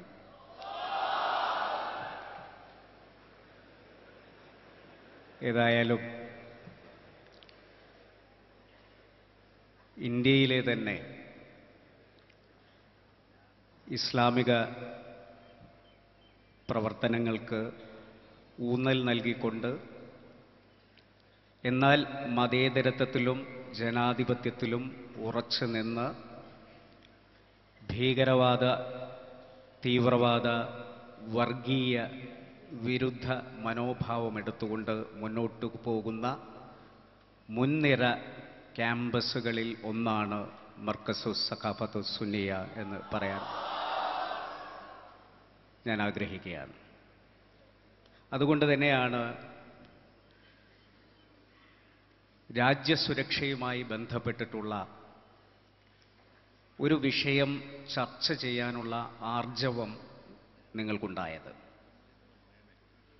ഞാൻ ദീർഘമായി പ്രസംഗിക്കില്ല, കാരണം പ്രസംഗത്തേക്കാൾ സാന്നിധ്യമാണ് വലുത് എന്ന് ഞാൻ വിശ്വസിക്കുന്നു. ഇവിടെ മുസ്ലിങ്ങൾ മുഴുവൻ തീവ്രവാദികളല്ല. എന്നാൽ തീവ്രവാദികൾ മുഴുവൻ മുസ്ലിങ്ങളാണ് എന്നൊരു നിലപാട് പലരും സ്വീകരിച്ചു വരുന്നുണ്ട്. അത് ശരിയല്ല എന്നാണ് കേന്ദ്ര ആഭ്യന്തര സഹമന്ത്രി മുല്ലപ്പള്ളി രാമചന്ദ്രൻ നമ്മെ ബോധ്യപ്പെടുത്തിയത്. ഇന്ന് തീവ്രവാദം ഒരു വലിയ പ്രശ്നമാണ്, ഭീകരവാദം ഒരു പ്രതിസന്ധിയാണ്. അതിലുപരി ആഭ്യന്തരമായി നടക്കുന്ന വേറെയും പ്രശ്നങ്ങളുണ്ട്. ഇന്ന് ഇന്ത്യയിലെ 1/3 ജില്ലകൾ, വിവിധ സംസ്ഥാനങ്ങളിലായി ഇന്ത്യയിലെ 1/3 ജില്ലകളിൽ, ചിലപ്പോൾ അത് 1/1 എന്നും വിശേഷിപ്പിക്കാൻ പറ്റും, നക്സൽ പ്രസ്ഥാനത്തിൻ്റെ പൂർണ്ണ നിയന്ത്രണത്തിലാണ്. ഈ ആഭ്യന്തര പ്രശ്നങ്ങൾ ഗ്രാമങ്ങളിലാണ് പ്രധാനമായും നടക്കുന്നത്. ഈ അടുത്ത് ലഭിച്ചിട്ടുള്ള ഔദ്യോഗികമായൊരു കണക്കനുസരിച്ച് ഒരു പോരാട്ടത്തിൽ 100 നക്സലൈറ്റുകൾ മരിക്കുമ്പോൾ ആ പോരാട്ടത്തിൽ 300 CRPFൻ്റെ അല്ലെങ്കിൽ പോലീസിൻ്റെ അംഗങ്ങൾ മരിക്കുന്നു. അപ്പോൾ ഇരട്ടി അല്ലെങ്കിൽ അതിൽ ഉപരി പോലീസ്, CRPF, ആംഡ് ഫോഴ്സസ് മരിക്കുമ്പോൾ അതിൻ്റെ പകുതിയുടെ പകുതി മാത്രമാണ് നക്സൽ പ്രസ്ഥാനത്തിൽ ഉള്ളവർ മരിക്കുന്നത് എന്ന് പറഞ്ഞാൽ പോരാട്ടങ്ങളിൽ അത്യാധുനികമായിട്ടുള്ള ആയുധങ്ങൾ വരെ ഉപയോഗിക്കാൻ സാധിക്കുന്ന സാഹചര്യത്തിലാണ് അവർ നിൽക്കുന്നത്. ഇതുപോലെ തന്നെയാണ് കാശ്മീരിലെ ഭീകരവാദ പ്രവർത്തനവും. JKLF എന്ന് പറയുന്ന പ്രസ്ഥാനം രൂപം കൊണ്ടത് ജമ്മു കാശ്മീർ ലിബറേഷന് വേണ്ടിയിട്ടാണ്, കാശ്മീരിനെ മോചിപ്പിക്കാനാണ്. പക്ഷെ ഇന്ന് അവിടുത്തെ ഏറ്റവും വലിയ പോരാട്ടങ്ങൾ നടക്കുന്നത് JKLF പിളർന്നുണ്ടായിട്ടുള്ള പ്രസ്ഥാനങ്ങൾ തമ്മിലാണ്. പോലീസിൽ നിന്നും പട്ടാളത്തിൽ നിന്നും വെടിയേറ്റ് മരിക്കുന്നവരെക്കാൾ കൂടുതൽ പരസ്പരം പോരാടി മരിക്കുന്നു എന്നുള്ളതാണ് അവിടുത്തെ ഏറ്റവും ശോചനീയമായ അവസ്ഥ. മുസ്ലിം സംഘടനകൾ തമ്മിലുള്ള പോരാട്ടമാണ് അവിടെ കൂടുതൽ നടക്കുന്നത്. അതാണ് അവിടെ ഒരു ഭീകരവാദ പ്രവർത്തനത്തിനൊക്കെ ചുക്കാൻ പിടിച്ചിരുന്ന വ്യക്തി പിന്നീട് ബോധ്യപ്പെടുത്തിയ ഒരു വസ്തുത മുല്ലപ്പള്ളി ഇവിടെ സൂചിപ്പിക്കുകയുണ്ടായി. ഇങ്ങനെ ധാരാളം ആഭ്യന്തര പ്രശ്നങ്ങൾ, അതിൽ ഭീകരവാദത്തിന് മതമില്ല എന്ന് പറയുന്ന സത്യം ആണ് നമുക്കിവിടെ വിളിച്ചു പറയാനുള്ളത്. മുസ്ലിം ഭീകരവാദം എന്ന് പ്രയോഗം ശരിയാണോ? ഇപ്പോൾ കാവി ഭീകരവാദം എന്ന് പറഞ്ഞപ്പോഴേക്കും RSSന്റെ ഭാഗത്ത് നിന്നും ശക്തമായിട്ടുള്ള ചെറുത്തുനിൽപ്പ് തുടങ്ങിയിരിക്കുന്നു. അങ്ങനെയെങ്കിൽ മുസ്ലിം ഭീകരവാദം എന്ന് പറയുന്നത് ശരിയാണോ? ഭീകരവാദത്തെ മൊത്തത്തിൽ നേരിടാൻ ഇവിടുത്തെ ഒരു ചെറിയ വിഭാഗം ആളുകൾ നടത്തുന്ന ക്രൂരതകളെ മൊത്തത്തിൽ അടിച്ചേൽപ്പിക്കുന്നത് ശരിയല്ല. അതിൻ്റെ ഏറ്റവും വലിയ തെളിവ് ഈ ക്യാമ്പസിൽ ആ ഭീകരവാദ പ്രവർത്തനങ്ങളെ ചെറുക്കാൻ ഒരു വലിയ യുവനിരയെ കാണാൻ സാധിക്കുന്നു എന്നുള്ളത് തന്നെയാണ്. ഇതാണ് നമുക്ക് മാതൃകയായി ലോകത്തിനോട് പറയാനുള്ളത്. അതിന് നേതൃത്വം കൊടുക്കുന്ന പ്രിയപ്പെട്ട ഉസ്താദിനെ അഭിനന്ദിക്കാൻ ഞാൻ ഈ അവസരം ഉപയോഗപ്പെടുത്തുകയാണ്. നമ്മൾ പല പോരാട്ടങ്ങളിലും ഒരുപോലെ ചിന്തിക്കുന്നു. ഇവിടെ ചില ആളുകൾ പറയുന്നു, മതരാഷ്ട്രവാദം ഉന്നയിക്കുന്നവർ നമുക്കിടയിൽ തന്നെയുണ്ട്. ഹുക്കുമത്തെ ഇലാഹിയും ഇഖാമത്തുദ്ദീനും സംസാരിക്കുന്ന ആളുകളുണ്ട്. തെരഞ്ഞെടുപ്പിനെ, ജനാധിപത്യത്തെ ബഹിഷ്കരിക്കണം എന്ന് പറയുന്ന ആളുകളുണ്ട്. പിന്നീട് അവർ ജനാധിപത്യത്തിൻ്റെ മാർഗത്തിലേക്ക് വരുമ്പോഴും ഈ ഭീകരവാദത്തിന് പ്രോത്സാഹിപ്പിക്കുന്ന പുസ്തകങ്ങളും അതുപോലെ തന്നെ അതുമായി ബന്ധപ്പെട്ടിട്ടുള്ള ലഘുലേഖകളും പിൻവലിക്കാൻ അവരിന്നും സന്നദ്ധമായിട്ടില്ല എന്ന് പറയുമ്പോൾ അതിനെ ചെറുത്തു തോൽപ്പിക്കേണ്ടതുണ്ട്. അങ്ങനെയുള്ള സന്ദർഭങ്ങളിൽ ഒരുപോലെ ചിന്തിക്കുന്നവരാണ് നമ്മളൊക്കെ എന്നുള്ളതുകൊണ്ട് ഭാവിയിൽ അങ്ങനെയുള്ള പോരാട്ടങ്ങളിൽ ഒരു പൊതുസമൂഹമായി നിൽക്കാൻ, നമുക്ക് ഒരുമിച്ച് നിൽക്കാൻ സാധ്യമാകട്ടെ എന്ന പ്രാർത്ഥനയോടുകൂടെ എൻ്റെ വാക്കുകൾക്ക് വിരാമമിടുന്നു. നന്ദി. അസ്സലാമു അലൈക്കും. ബഹുമാനപ്പെട്ട നമ്മുടെ ഇന്നത്തെ ഈ സമ്മേളനത്തിൻ്റെ അധ്യക്ഷൻ, എൻ്റെ പ്രിയ സ്നേഹിതൻ പി. ഇബ്രാഹിം മാസ്റ്റർ അവர்களെ, നമ്മുടെ ഈ സമ്മേളനം ഉദ്ഘാടനം ചെയ്ത കേന്ദ്ര ആഭ്യന്തര വകുപ്പ് മന്ത്രി ശ്രീ മുല്ലപ്പള്ളി രാമചന്ദ്രൻ, നമ്മുടെ ഈ സ്ഥാപനത്തിൻ്റെ എല്ലാമായ നമ്മുടെ പ്രിയങ്കനായ കാന്തപുരം AP ഉസ്താദ് അവர்களെ, ഇവിടെ ഇപ്പോൾ തന്നെ സന്നിഹിതരായിരിക്കുന്ന ശ്രീ K. ഇസ്മായിൽ, നമ്മുടെ ആര്യാടൻ അടക്കമുള്ള UC അടക്കമുള്ള മറ്റേ MK മുനീർ, അങ്ങനെ പണ്ഡിതന്മാരും ജനനേതാക്കളുമായിട്ടുള്ള നിരവധി പേർ ഈ സദസ്സിൽ ഇപ്പോഴുണ്ട്. PT റഹീം, മോയിൻകുട്ടി സാഹിബ് അടക്കമുള്ള എല്ലാവരും. സമയക്കുറവായതുകൊണ്ട് എല്ലാവരെയും പേരെടുത്ത് പറയുന്നില്ല. പ്രിയമുള്ള സഹോദരന്മാരെ, സുഹൃത്തുക്കളെ, മർക്കസിൻ്റെ ഈ 33ാം വാർഷിക സമ്മേളനത്തിൽ പങ്കെടുക്കാൻ കഴിയുന്നതിൽ സന്തോഷമുണ്ട്. അൽഹംദുലില്ലാഹ്. ഒട്ടേറെ വികസന പ്രവർത്തനങ്ങളുമായി മുന്നോട്ട് പോകുന്ന മർക്കസിൻ്റെ സമ്മേളനത്തിൽ വളരെയധികം സന്തോഷത്തോടുകൂടി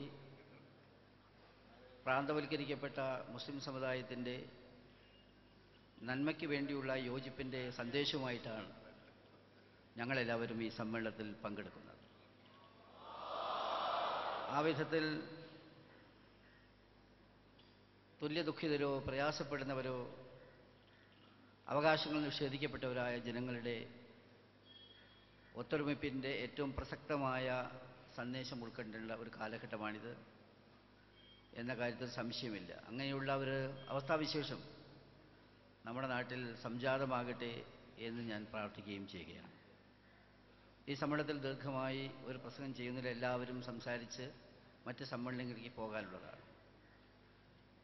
രാജ്യത്തിൻ്റെ സുരക്ഷയെ സംബന്ധിച്ച് ഏറ്റവും അധികം ഊന്നി പറഞ്ഞ ഒരു പ്രത്യയശാസ്ത്രമാണ് ഇസ്ലാം. പിറന്ന നാടിനോടുള്ള കൂറും ആ നാടിൻ്റെ ഭദ്രതയെ സംബന്ധിച്ചുള്ള ഉത്തരവാദിത്വമൊക്കെ തന്നെ ഒരു സത്യവിശ്വാസിയുടെ വിശ്വാസത്തിൻ്റെ ഭാഗമാണ്. അതുകൊണ്ട് തന്നെ ഇതുപോലുള്ള സമ്മേളനത്തിൽ സജീവമായി ചർച്ച ചെയ്യേണ്ട ഒരു കാര്യമാണ് ദേശസുരക്ഷ എന്ന് പറയുന്നത്. നമ്മുടെ നാടിനെ സംബന്ധിച്ച് നമുക്കെല്ലാം അറിയാം. മുൻ പ്രാസംഗികന്മാരും നേതാക്കന്മാരും ചൂണ്ടിക്കാണിച്ചതുപോലെ ലോകത്ത് നമ്മുടേതുപോലെ മഹത്തായ ഒരു രാജ്യമില്ല. ഈ 100 കോടി ജനങ്ങൾ പല വിധത്തിലുള്ളവർ, പല വേഷത്തിലുള്ളവർ, പല കാലാവസ്ഥയിൽ ജീവിക്കുന്നവർ, വ്യത്യസ്ത സംസ്കാരമുള്ളവർ, വിശ്വസംസ്കാരത്തിൻ്റെ തന്നെ സംഗമഭൂമി എന്ന് വിശേഷിപ്പിക്കാവുന്ന ഒരു നാടാണ് ഈ ഇന്ത്യ രാജ്യമെന്ന് പറയുന്നത്. ഇവിടെ നമുക്കെല്ലാം അറിയാം, നമ്മുടെ നാട്ടിൽ എന്തെല്ലാം പ്രയാസങ്ങളും ബുദ്ധിമുട്ടുകളൊക്കെ ഉണ്ടെങ്കിലും നമ്മുടെ നാട് വളരെ നല്ല നിലയിൽ പുരോഗമിച്ച് വരികയാണ്. ഒരു കാലത്ത് ലോകത്തിലെ വലിയ രാജ്യങ്ങൾക്കൊക്കെ വേണ്ടാത്ത സാധനങ്ങൾ ഇടിച്ചു തള്ളാനുള്ള മാർക്കറ്റായിരുന്നു ഇന്ത്യയെങ്കിൽ ഇന്ന് ഇന്ത്യ ലോകത്ത് ശ്രദ്ധിക്കപ്പെടുന്ന രാജ്യമായി മാറിയിരിക്കും. ഇപ്പം കഴിഞ്ഞ 2 മാസത്തിനുള്ളിൽ ലോകത്തിലെ പ്രധാനപ്പെട്ട 4 or 5 രാഷ്ട്രത്തലവന്മാർ, അമേരിക്കൻ പ്രസിഡന്റ് അടക്കം, റഷ്യൻ ഭരണമേധാവി, ഫ്രാൻസ്, ചൈന, ഇവരെല്ലാം തന്നെ ഇന്ത്യയിലേക്ക് വന്നു. എന്തിനാണ് വന്നിട്ടുള്ളത്? അവർ വന്നിട്ടുള്ളത് ഇന്ത്യയുമായി ധാരണയുണ്ടാക്കാനാണ്. ഒരു കാലത്ത് അമേരിക്ക PL 450 പദ്ധതി പ്രകാരമുള്ള ധാന്യങ്ങൾ കാത്തുനിന്ന രാജ്യമാണ് ഇന്ത്യ രാജ്യം. ആ ധാന്യം കയറ്റിക്കൊണ്ടുള്ള കപ്പൽ വരുന്നുണ്ടോ എന്ന് കാത്തുന്ന ഒരു രാജ്യം. ആ രാജ്യം ഇന്ന് അമേരിക്കയോട് ഷോൾഡർ ടു ഷോൾഡർ കോപ്പറേഷൻ എന്നാണ് ഒബാമ ഇവിടെ വന്ന് പ്രസംഗിച്ചത്. ഇന്ത്യയുടെ കരുത്ത് അംഗീകരിച്ചിരിക്കുന്നു. ആ വിധത്തിൽ ഇന്ത്യ വളർന്നു വരുന്ന സമയത്ത് അസൂയക്കാർ ധാരാളമുണ്ട്. ഈ അസൂയക്കാർ ഇന്ത്യക്കകത്ത് പ്രശ്നമുണ്ടാക്കാൻ വേണ്ടി പാകിസ്ഥാൻ അടക്കമുള്ള രാജ്യങ്ങൾ നടത്തിക്കൊണ്ടിരിക്കുന്ന ശ്രമങ്ങൾ വളരെ വളരെ ഗൗരവമായിട്ട് കാണേണ്ടതാണ്. രാജ്യം ഒറ്റക്കെട്ടായി നിന്നുകൊണ്ട് ഇത്തരം സംഗതിക്ക് നേരെ പ്രതികരിക്കേണ്ടതുണ്ട്. നമ്മുടെ നാട്ടിൽ സ്വാതന്ത്ര്യം വളരെയുണ്ട്. പക്ഷെ ആ സ്വാതന്ത്ര്യത്തെ പോലും ചിലർ പറഞ്ഞ് അങ്ങ് ദുരുപയോഗപ്പെടുത്തുന്ന സ്ഥിതിയിലേക്ക് പോയിട്ടുണ്ട്. പക്ഷെ അത്തരം ആളുകളും ചിലപ്പോഴൊക്കെ മനുഷ്യാവകാശത്തിൻ്റെ പേരിൽ നാടിൻ്റെ ഭദ്രതയൊന്നും അവർക്ക് പ്രശ്നമല്ല എന്നുള്ള സ്വഭാവത്തിൽ സംസാരിച്ചു കൊണ്ടിരിക്കുകയാണ്. അതും ശരിയല്ലാത്ത പ്രവണതയാണ്. ഇന്ത്യയിൽ ഏറ്റവും അധികം ശ്രദ്ധിക്കപ്പെട്ട എഴുത്തുകാരിയാണ് അരുന്ധതി റോയ്. അരുന്ധതി റോയ് ഇന്ത്യക്കെതിരായി തീവ്രവാദം നടത്തുന്ന ആളുകളെ ന്യായീകരിച്ചുകൊണ്ട് സംസാരിച്ചതിൻ്റെ പേരിൽ ഇപ്പോൾ കേസിന് വിധേയമായിരിക്കുകയാണ്. അവർ തീവ്രവാദികളായിട്ട് തോക്ക് ധരിച്ച കാശ്മീരിലെ തീവ്രവാദികളെ ഒരു ഘട്ടത്തിൽ വിശേഷിച്ചത് തോക്കേന്തിയ ഗാന്ധിയന്മാരെന്നാണ്. അത് ഗാന്ധിയും അവമാനിക്കലാണ് എന്ന കാര്യത്തിൽ സംശയമില്ല. തോക്കേന്ത്യവരെ ഗാന്ധിയന്മാരെന്ന് വിളിക്കാൻ പാടില്ലാത്തതാണ്. ഇന്ത്യയുടെ സുരക്ഷിതത്വത്തിന് നേരെ ശബ്ദമുയർത്തുന്നവർ എത്ര വലിയ എഴുത്തുകാരായിരുന്നാലും ശരി, എത്ര വലിയ ആളുകളായിരുന്നാലും ശരി, അവരാരും ഇന്ത്യൻ ഭരണഘടനയ്ക്ക് മുകളിലല്ല എന്ന സത്യം നാം തിരിച്ചറിയേണ്ടതുണ്ട്. അതുകൊണ്ട് തന്നെ രാജ്യത്തെ ഓരോ പൗരൻ്റെയും ബാധ്യതയാണ്, ഓരോ വിശ്വാസിയുടെയും ബാധ്യതയാണ് രാജ്യത്തിൻ്റെ സുരക്ഷിതത്വത്തിന് വേണ്ടി നിൽക്കുക എന്ന് പറയുന്നത്. ഈ നാടിന് അത്രയും പവിത്രമായ ചില സംഗതികളുണ്ട്. മതവിശ്വാസത്തിൻ്റെ കാര്യം തന്നെ എടുത്ത് പരിശോധിച്ചാൽ ലോകത്തുനിന്ന് മനുഷ്യാവകാശങ്ങളെപ്പറ്റിയൊക്കെ വലിയ വാചാലമായി സംസാരിക്കുന്ന പല രാജ്യങ്ങളിലും ആ രാജ്യത്തിനെതിരായി സംസാരിക്കാൻ, അല്ലെങ്കിൽ അവർ പറയുന്നതിനപ്പുറം ഒന്ന് പ്രസംഗിക്കാൻ സ്വാതന്ത്ര്യമില്ല. ഇന്ത്യ എന്ന് പറയുന്നത് വളരെ വിശാലമായ സ്വാതന്ത്ര്യം എല്ലാ മതങ്ങൾക്കും അംഗീകരിച്ചു കൊടുത്ത രാജ്യമാണ്. ഇവിടെ സൂചിപ്പിച്ചതുപോലെ ലോകത്തിൽ അവസാനം ജനിച്ച മതമാണെന്ന് തോന്നുന്നു ബഹായി മതം. ഡൽഹിയിൽ ഇന്ദിരാഗാന്ധി ഇന്ത്യയുടെ പ്രധാനമന്ത്രിയായിരുന്ന സമയത്ത് 50 ഏക്കർ ഭൂമിയാണ് ഡൽഹിയിലെ കണ്ണായ സ്ഥലത്ത് ലോട്ടസ് ടെമ്പിൾ ഉണ്ടാക്കാൻ കൊടുത്തിട്ടുള്ളത്. എല്ലാ മതങ്ങളെയും താലോലിച്ച ഒരു രാജ്യം, എല്ലാ വിശ്വാസ പ്രമാണങ്ങളെയും പരിപോഷിപ്പിച്ച ഒരു രാജ്യം, നെഞ്ചിലേറ്റിയ ഒരു രാജ്യം. ഈ രാജ്യത്ത് മതവിശ്വാസികളുടെ കൂടി ബാധ്യതയാണ് രാജ്യത്തിൻ്റെ സുരക്ഷിതത്വം ഉറപ്പുവരുത്തുക എന്നത്. വളരെ പ്രസക്തമായ ഈ വിഷയം ചർച്ചക്കെടുത്തതിന് മർക്കസിൻ്റെ ഭാരവാഹികളെ പ്രത്യേകമായി അഭിനന്ദിച്ചുകൊണ്ട് നന്മയുടെ മാർഗത്തിൽ ഒരുമിച്ച് പ്രവർത്തിക്കുവാൻ ധാരാളം അവസരങ്ങളുണ്ടാകട്ടെ എന്ന് പ്രാർത്ഥിച്ചുകൊണ്ട് ഞാൻ എൻ്റെ ചെറിയ വാക്കുകൾ അവസാനിപ്പിക്കുന്നു. അസ്സലാമു അലൈക്കും വാഹിദാന അൽഹംദുലില്ലാഹ്. ബന്ധമല്ല, അദ്ദേഹവുമായിട്ടുള്ള സംവേദനത്തിലൂടെ കൂടുതൽ ഇസ്ലാമിനെക്കുറിച്ചും ഇസ്ലാം സമൂഹത്തെക്കുറിച്ചും ചരിത്രത്തെക്കുറിച്ചും ദർശനത്തെക്കുറിച്ചൊക്കെ കുറച്ചൊക്കെ അറിയാൻ സാധിച്ചിട്ടുണ്ട്. അദ്ദേഹം അത് സഹായിച്ചിട്ടുണ്ട്. അതെല്ലാം ഞാൻ നന്ദിയോടെ ഓർക്കുകയാണ്. ഞാൻ ഒന്ന് രണ്ട് വാക്കുകളെ പറയുന്നുള്ളൂ. ഇവിടെ ചർച്ച ചെയ്യുന്നത് ദേശീയ സുരക്ഷയെക്കുറിച്ചാണ്, രാഷ്ട്രത്തിൻ്റെ സുരക്ഷയെക്കുറിച്ചാണ്, നമ്മുടെ സുരക്ഷയെക്കുറിച്ചാണ്. ഇവിടെ നമ്മളുടെ ഭരണഘടന അനുസരിച്ച്, നിലവിലുള്ള നിയമം അനുസരിച്ച് ഏത് കുറ്റം ചെയ്താലും ആ കുറ്റം ചെയ്ത ആളെയാണ് ശിക്ഷിക്കേണ്ടതും കുറ്റപ്പെടുത്തേണ്ടതും. അല്ലാതെ അവർ ഏത് മതവിശ്വാസിയാണ്, ഏത് വിഭാഗത്തിൽപ്പെട്ട ആളെന്ന് നോക്കിയിട്ടല്ല. ഇവിടെ ഭീകരപ്രവർത്തനം നടത്തുന്ന ആളുകളുണ്ട്. ആ ഭീകരപ്രവർത്തനം നടത്തുന്നവർക്ക് മതം ഉണ്ടാവാം. ഭീകരപ്രവർത്തനത്തെ എതിർക്കുമ്പോൾ അവരുടെ മതത്തെ കൂടി കുഴക്കേണ്ടതില്ല. ഇന്ത്യയിൽ മാത്രമല്ല, ലോകത്തിലെ വിവിധ ഭാഗങ്ങളിൽ അക്രമ സംഭവങ്ങൾ നടക്കുന്നുണ്ട്. ഞാൻ മുമ്പ് സംസാരിച്ച ആരെയും പാകിസ്ഥാനെ കുറിച്ച് പറഞ്ഞു. പാകിസ്ഥാൻ ഇസ്ലാമിക രാഷ്ട്രമാണ്. ഇസ്ലാം തീവ്രവാദം എന്നൊരു വാക്കുണ്ടെങ്കിൽ ആ ഇസ്ലാം തീവ്രവാദികൾ ഇസ്ലാമാബാദിലുണ്ടാവാൻ പാടില്ല. അവർ കൊല്ലേണ്ടത് ഒരു ഇസ്ലാം മത വിശ്വാസിയല്ല. റിയാഖത്ത് അലി ഖാൻ കൊല്ലപ്പെട്ടിട്ടുണ്ട്, ബേനസീർ ഭൂട്ടോ കൊല്ലപ്പെട്ടിട്ടുണ്ട്. ഈയിടെയായി കുറെ പള്ളികളിൽ ആക്രമണങ്ങൾ നടന്നിട്ടുണ്ട്. അവരൊക്കെ ഇസ്ലാം മത വിശ്വാസികളാണ്. മതത്തെ കുറ്റപ്പെടുത്താൻ പറ്റുമോ? മഹാത്മജിയെ കൊന്നത് ഒരു സനാതന ഹിന്ദു തന്നെയാണ്. അതുകൊണ്ട് ഒരുപക്ഷേ ഇന്ത്യയിലെ ഏറ്റവും വലിയ മതേതരവാദിയായിട്ടുള്ള ഹിന്ദു എന്ന് പറയുന്ന ഹൈന്ദവ സമൂഹത്തിലെ മഹാത്മജിയെ കൊന്നത് ഗോഡ്സെ ആയതുകൊണ്ട് ഹൈന്ദവ മതത്തിലുള്ള ആളുകൾ തീവ്രവാദികളാണോ? ഒരു ഹിന്ദു തീവ്രവാദം എന്ന് പറയാൻ പറ്റുമോ? ശ്രീലങ്കയിൽ തമിഴന്മാരും തമിഴ് നിവാസികളും സിൻഹാലീസുമായിട്ട് തർക്കവും യുദ്ധവും നടക്കുന്നുണ്ട്. അതിൻ്റെയൊക്കെ ഇരയായ നമ്മുടെ മുൻ പ്രധാനമന്ത്രി രാജീവ് ഗാന്ധിയാണ്. ആ സംഘടനത്തിൽപ്പെട്ട ആളുകളെ തമിഴന്മാർ ഹിന്ദുക്കളായതുകൊണ്ട് അത് ഹിന്ദു തീവ്രവാദവും, സിൻഹാലീസ് ബൗദ്ധമത വിശ്വാസികളായതുകൊണ്ട് അത് ബൗദ്ധമത തീവ്രവാദമാവുമോ? നമ്മുടെ രാജ്യത്ത് ആസാമിൽ ഉൾഫയർ തീവ്രവാദികളുണ്ട്,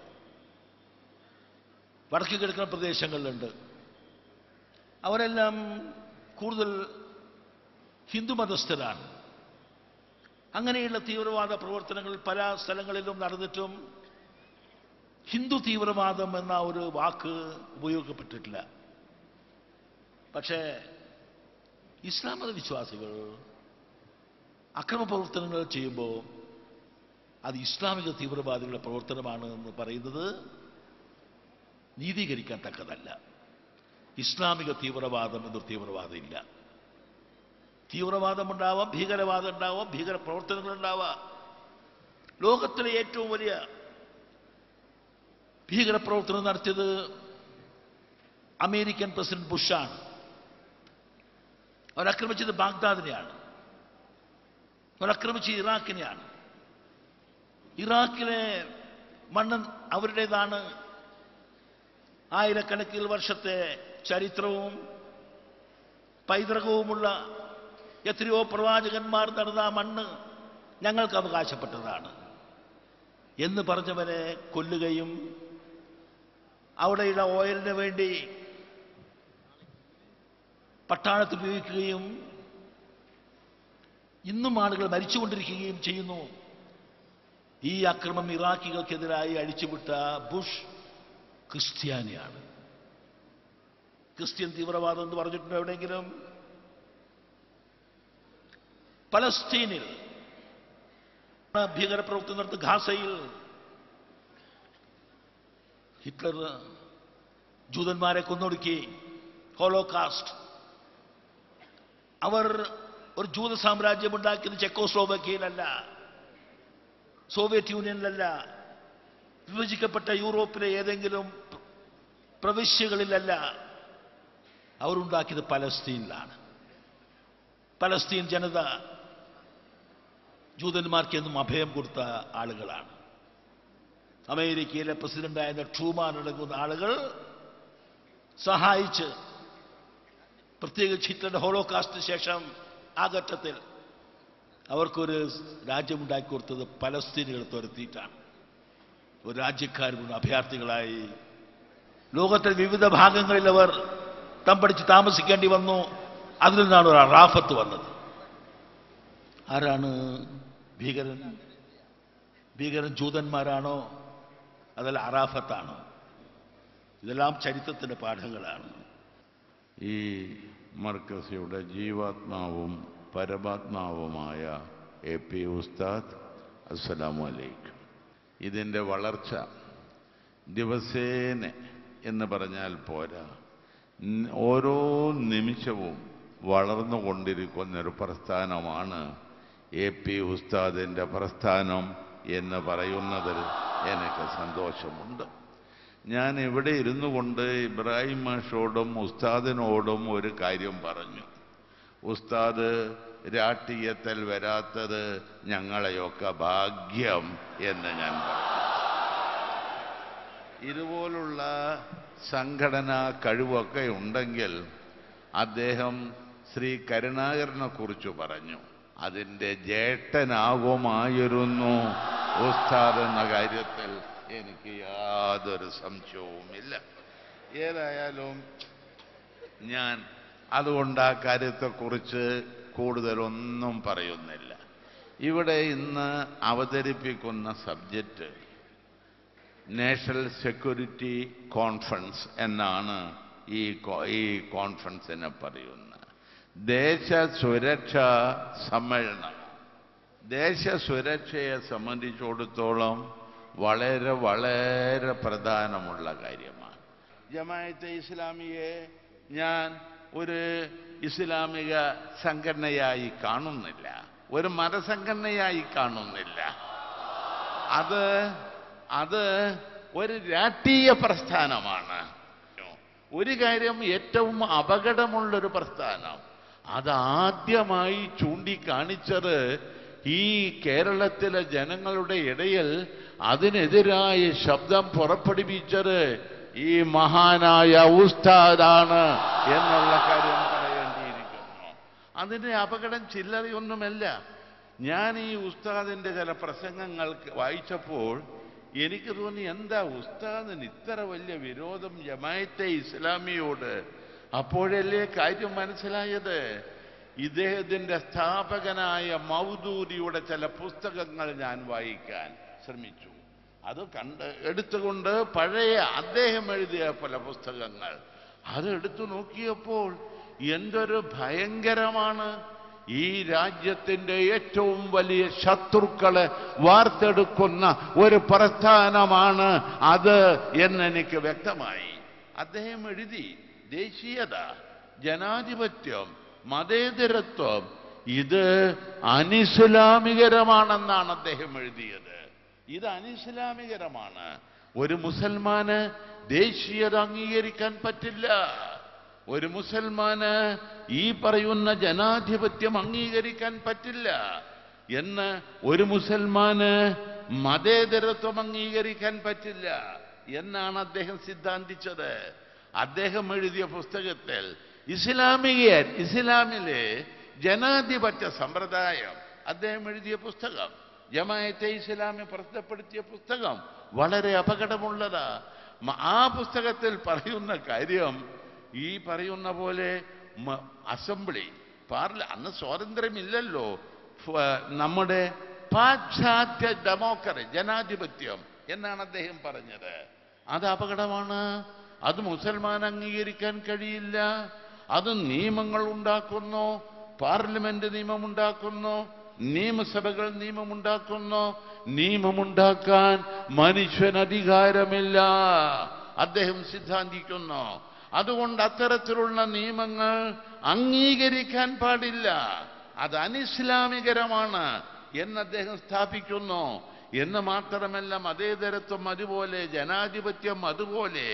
അദ്ദേഹം പറയുന്നു മുസ്ലിമീങ്ങൾക്ക് മാത്രമുള്ള ഒരു ജനാധിപത്യ വ്യവസ്ഥിതി, മുസ്ലിമീങ്ങൾ മാത്രം വോട്ട് ചെയ്യുന്നു, അവരുടെ വോട്ട് ചെയ്യുന്നു, അതിൽ ഒരാളെ അമീറായി തെരഞ്ഞെടുക്കുന്നു, ആ അമീർ ഭരണം നടത്തുന്നു, അത് ഖുർആനും സുന്നത്തും നോക്കിക്കൊണ്ട് നടത്തുന്നു. ഞാൻ ഒരു കാര്യം ചോദിക്കട്ടെ, അതല്ലാതെ ഈ ജനാധിപത്യമില്ല, വോട്ടിംഗ് സമ്പ്രദായം ശരിയല്ല, വോട്ട് ചെയ്യാൻ പാടില്ല എന്ന് സിദ്ധാന്തം ഉയർത്തിപ്പിടിച്ച് നടക്കുന്നവരാണ് ജമാഅത്തെ ഇസ്ലാമി. അതുകൊണ്ട് ഞാൻ പറയുന്നത്, അവരെ സംബന്ധിച്ചിടത്തോളം അതൊരു മതസംഘടനയല്ല, അത് ഒരു രാഷ്ട്രീയ പ്രസ്ഥാനം, പൊളിറ്റിക്കൽ പവർ പിടിച്ചെടുക്കാൻ വേണ്ടിയുള്ള ഒരു പ്രസ്ഥാനമാണ്. അതിനെ മതസംഘടനയായി കാണാൻ പാടില്ല. അത്തരക്കാരായ ആളുകളാണ്, അത്തരത്തിലുള്ള പ്രസ്ഥാനങ്ങളാണ് ഈ രാജ്യത്ത് തീവ്രവാദം, അതുപോലെ തന്നെ ഈ പറയുന്ന പ്രശ്നങ്ങൾ നമ്മുടെ രാജ്യത്തുണ്ടാക്കുന്നത്. അതിനവരുടെ സംഘടനകളുണ്ട്. സിമിയാണെങ്കിലും കൊള്ളാം. സിമി എന്ന് പറയുന്നതൊക്കെ എന്താ നമുക്ക് എല്ലാവർക്കും അറിയാം, ഭീകര പ്രസ്ഥാനം എന്ന് മാത്രമല്ല, ജമാഅത്തെ ഇസ്ലാമിയുടെ ഗർഭത്തിൽ നിന്ന് ജനിച്ചതല്ലേ സിമി എന്നുള്ള കാര്യം ഞാൻ നിങ്ങളോട് ചോദിക്കുന്നു. ഈ തത്വചിന്തയിൽ അടിയുറച്ച് വിശ്വസിക്കുന്ന ഈ പറയുന്ന ആളുകൾ ഇവിടെ തീവ്രവാദം പ്രസംഗിക്കുന്നു, പ്രവർത്തിക്കുന്നു, അതിനുള്ള ക്ലാസുകൾ നടത്തുന്നു. അത് തടയേണ്ട ബാധ്യത മറ്റാരെക്കാൾ കൂടുതൽ മുസ്ലിമീങ്ങൾക്കാണെന്ന് ഞാൻ പറയും. ആ ബാധ്യത സ്വയം ഏറ്റെടുത്ത ഒരു പണ്ഡിതനുണ്ടെങ്കിൽ ആ പണ്ഡിതൻ AP ഉസ്താദാണ് എന്നുള്ള കാര്യത്തിൽ സംശയം വേണ്ട. അതിനെതിരായ നിരവധി പ്രചരണം അദ്ദേഹം ഇവിടെ സംഘടിപ്പിച്ചു. ഇതിന്റെ ഉദ്ദേശം രാഷ്ട്രീയ ലക്ഷ്യം തന്നെയാണ്. മതേതരത്വം ഈ രാജ്യത്ത് പാടില്ല, അത് അനിസ്ലാമികമാണെന്ന് ആര് പറഞ്ഞു? അതുപോലെ തന്നെ ജനാധിപത്യം ഈ രാജ്യത്ത് അനിസ്ലാമികരമാണെന്ന് ആര് പറഞ്ഞു? അതുപോലെ മതേതരത്വം നിങ്ങൾ ആലോചിക്കണം. എന്താണ് നമ്മുടെ മതേതരത്വം? ലോകത്ത് 2 വിധത്തിലുള്ള മതേതരത്വമുണ്ട്. ഒരു ചിന്താഗതി മതേതരത്വത്തെ കുറിച്ച് മതങ്ങൾ തീരെ ഇല്ലാത്ത, മതങ്ങളെ പൂർണ്ണമായി കുടിച്ചു മൂടിയ ഒരു വ്യവസ്ഥിതി കെട്ടിപ്പടുക്കുക. അങ്ങനത്തെ വ്യവസ്ഥിതി കെട്ടിപ്പടുക്കാൻ ചില രാജ്യങ്ങൾ ശ്രമിച്ചു. ഞാനത് പറയുന്നില്ല, ആ രാജ്യങ്ങളൊക്കെ തകർന്നു, ഞാൻ അതിലേക്ക് പോകുന്നില്ല.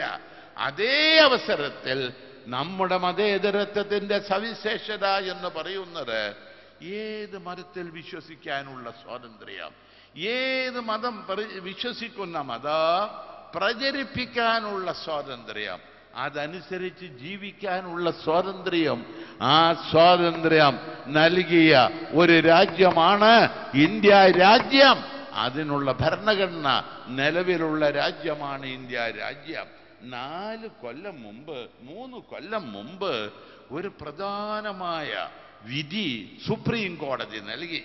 ജസ്റ്റിസ് അദ്ദേഹത്തിന് കൂടുതൽ അറിയാം. ആ വിധി അപ്പെക്സ് കോർട്ട്, സുപ്രീം കോടതി. ആ വിധിയിൽ സുപ്രീം കോടതി പറഞ്ഞത് എന്താണെന്നറിയാമോ? ഇന്ത്യ രാജ്യത്തിന്റെ ഭരണഘടനയുടെ ബേസിക് ക്യാരക്ടറിന് യാതൊരു കാരണവശാലും മാറ്റം വരുത്താൻ പാടില്ല എന്നാണ് പറഞ്ഞത്.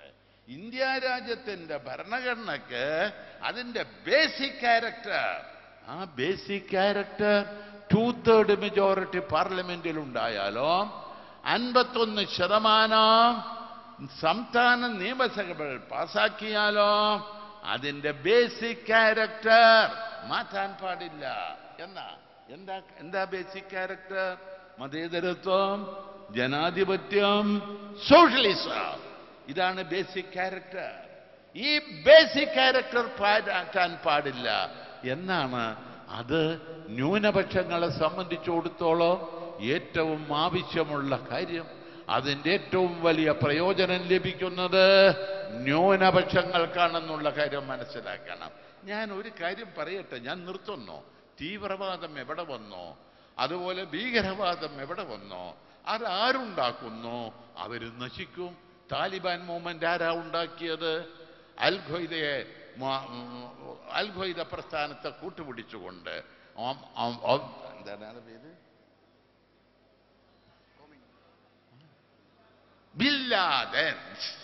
ബില്ലാദനെ കൂട്ടുപിടി. പാകിസ്ഥാൻ, അമേരിക്ക അവരാണല്ലോ താലിബാൻ മൂവ്മെന്റ് ഈ ട്രെയിനിങ് ഒക്കെ കൊടുത്തത്. അത് പാകിസ്ഥാനിൽ നിന്നാണല്ലോ കൊടുത്തത്. ഇപ്പോഴത്തെ സ്ഥിതി എന്താ? അവര് വേൾഡ് ട്രേഡ് സെന്റർ ആക്രമിച്ചു, അമേരിക്കയുടെ. അവരാണ് ഉണ്ടാക്കിയത്. മുജീബുള്ളയുടെ ഗവൺമെന്റിനെ തകർക്കുകയായിരുന്നു ലക്ഷ്യം. ഞാൻ അതിലേക്ക് കടക്കുന്നില്ല. മുജീബുള്ളയുടെ ഗവൺമെന്റ് ഒരു ഇടതുപക്ഷ ചിന്താഗതിയുള്ള ഗവൺമെന്റ് എന്നതുകൊണ്ട് അതിനെ തകർക്കാൻ അമേരിക്ക പാകിസ്ഥാനെ കൂട്ടുപിടിച്ച് പാകിസ്ഥാനിൽ വെച്ച് ട്രെയിനിങ് കൊടുത്ത് താലിബാൻ മൂവ്മെന്റ് ഉണ്ടാക്കി അറ്റാക്ക് ചെയ്ത് അവിടെ രാജ്യത്തിന്റെ ഭരണം പിടിച്ചു. പക്ഷേ നിലനിർത്തിയില്ല. അപ്പോഴേക്കും തകര അമേരിക്കയെ അറ്റാക്ക് ചെയ്തു. ഇന്ന് പാകിസ്ഥാനിൽ നടക്കുന്നത് എന്താ? ഈ പറയുന്ന അൽ ഖ്വയ്ദ മൂവ്മെന്റും താലിബാൻ മൂവ്മെന്റിൽ നിന്നൊക്കെ ട്രെയിനിങ് ലഭിച്ച ആളുകൾ തന്നെയാണ് അവിടെ നിന്ന് വെള്ളിയാഴ്ച ജുമായ്ക്ക് വരെ 100 കണക്കിന് ആളുകളെ ബോംബെറിഞ്ഞ് കൊല്ലുന്നത്. നിങ്ങൾ ആലോചിക്കൂ, പാകിസ്ഥാൻ ഒരു മുസ്ലിം രാജ്യം, അവിടെ നടക്കുന്ന കാര്യങ്ങൾ, എത്രയെത്ര ആളുകളെ കൊല്ലുന്നു. പള്ളിയിൽ നമസ്കരിക്കുന്ന സന്ദർഭത്തിൽ ബോംബിട്ട ആളുകളെ കൊല്ലുന്ന മൃഗങ്ങളാണ് അവരെന്നുള്ള കാര്യം മനസ്സിലാക്കണം. എന്തിനു വേണ്ടി? പൊളിറ്റിക്കൽ പവറിന് വേണ്ടി, അധികാരത്തിന് വേണ്ടി ചെയ്യുന്നതാ ഇത്. ഇതിനെ ശക്തിയായി എതിർക്കാൻ നമുക്ക് സാധിക്കണം. ശക്തിയായി എതിർക്കാൻ ഇന്ന് എല്ലാ വിഭാഗം ആളുകളും വരുന്നു. ഒരു കാര്യം ഞാൻ പറയട്ടെ, ഇതിൻ്റെ പേരിൽ മുസ്ലിമീങ്ങളെ കുറ്റപ്പെടുത്താൻ ഒന്നും കഴിയില്ല. കേരളത്തിൽ 76 ലക്ഷം മുസ്ലിമീങ്ങളുണ്ട്. ഈ 76 ലക്ഷം മുസ്ലിമീങ്ങളിൽ ബഹുഭൂരിപക്ഷം വരുന്നത് സുന്നികളാ. അത് നമ്മളെ ഉസ്താദിന്റെ സുന്നിയാണെങ്കിലും കൊള്ളാം, മറുഭാഗത്തെ സുന്നിയാണെങ്കിലും കൊള്ളാം, വമ്പിച്ച ഭൂരിപക്ഷം അതാ. അത് കഴിഞ്ഞാൽ പിന്നെ മുജാഹിദ് പ്രസ്ഥാനമാണ്. സമ്മേളനത്തിലെ ഒരു പ്രധാന ഇനമായി ഈ സെമിനാർ, അതിൽ ദേശീയ സുരക്ഷയുമായി ബന്ധപ്പെട്ടുകൊണ്ട് വിവിധ തുറകളിലുള്ള രാഷ്ട്രീയ, സാമൂഹിക, സാംസ്കാരിക നായകന്മാരെയും ജനപ്രതികളൊക്കെ വെച്ചുകൊണ്ട് ഇങ്ങനെ സമ്മേളനം സംഘടിപ്പിച്ച എൻ്റെ ബന്ധപ്പെട്ട സാരഥികളെ ഞാൻ അഭിനന്ദിക്കുകയാണ്. പ്രത്യേകിച്ച്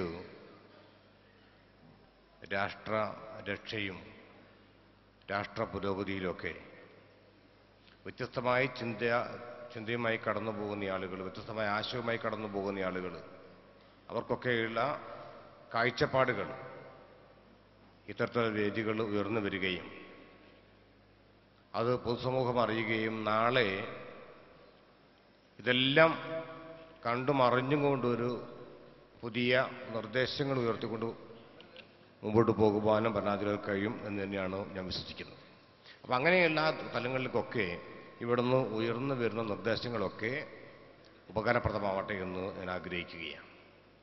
നമ്മുടെ ഇന്ത്യ, നമ്മുടെ രാജ്യം ഒരുപാട് വ്യത്യസ്തമായ വിഭാഗം ആളുകൾ, വ്യത്യസ്തമായ പാർട്ടികൾ, വ്യത്യസ്തമായ മതങ്ങൾ, വ്യത്യസ്തമായ ആചാരാനുഷ്ഠാനങ്ങൾ, വ്യത്യസ്തമായ വിശ്വാസ പ്രമാണങ്ങൾ, ഇങ്ങനെ എല്ലാം കൊണ്ടും വ്യത്യസ്തമായ ദ്രവ്യങ്ങളിൽ നിൽക്കുന്ന ആളുകൾ തിങ്ങി നിറഞ്ഞു നിൽക്കുന്ന ഒരു നാട്ടിലാണ് നമ്മൾക്ക് ജീവിക്കുന്നത്.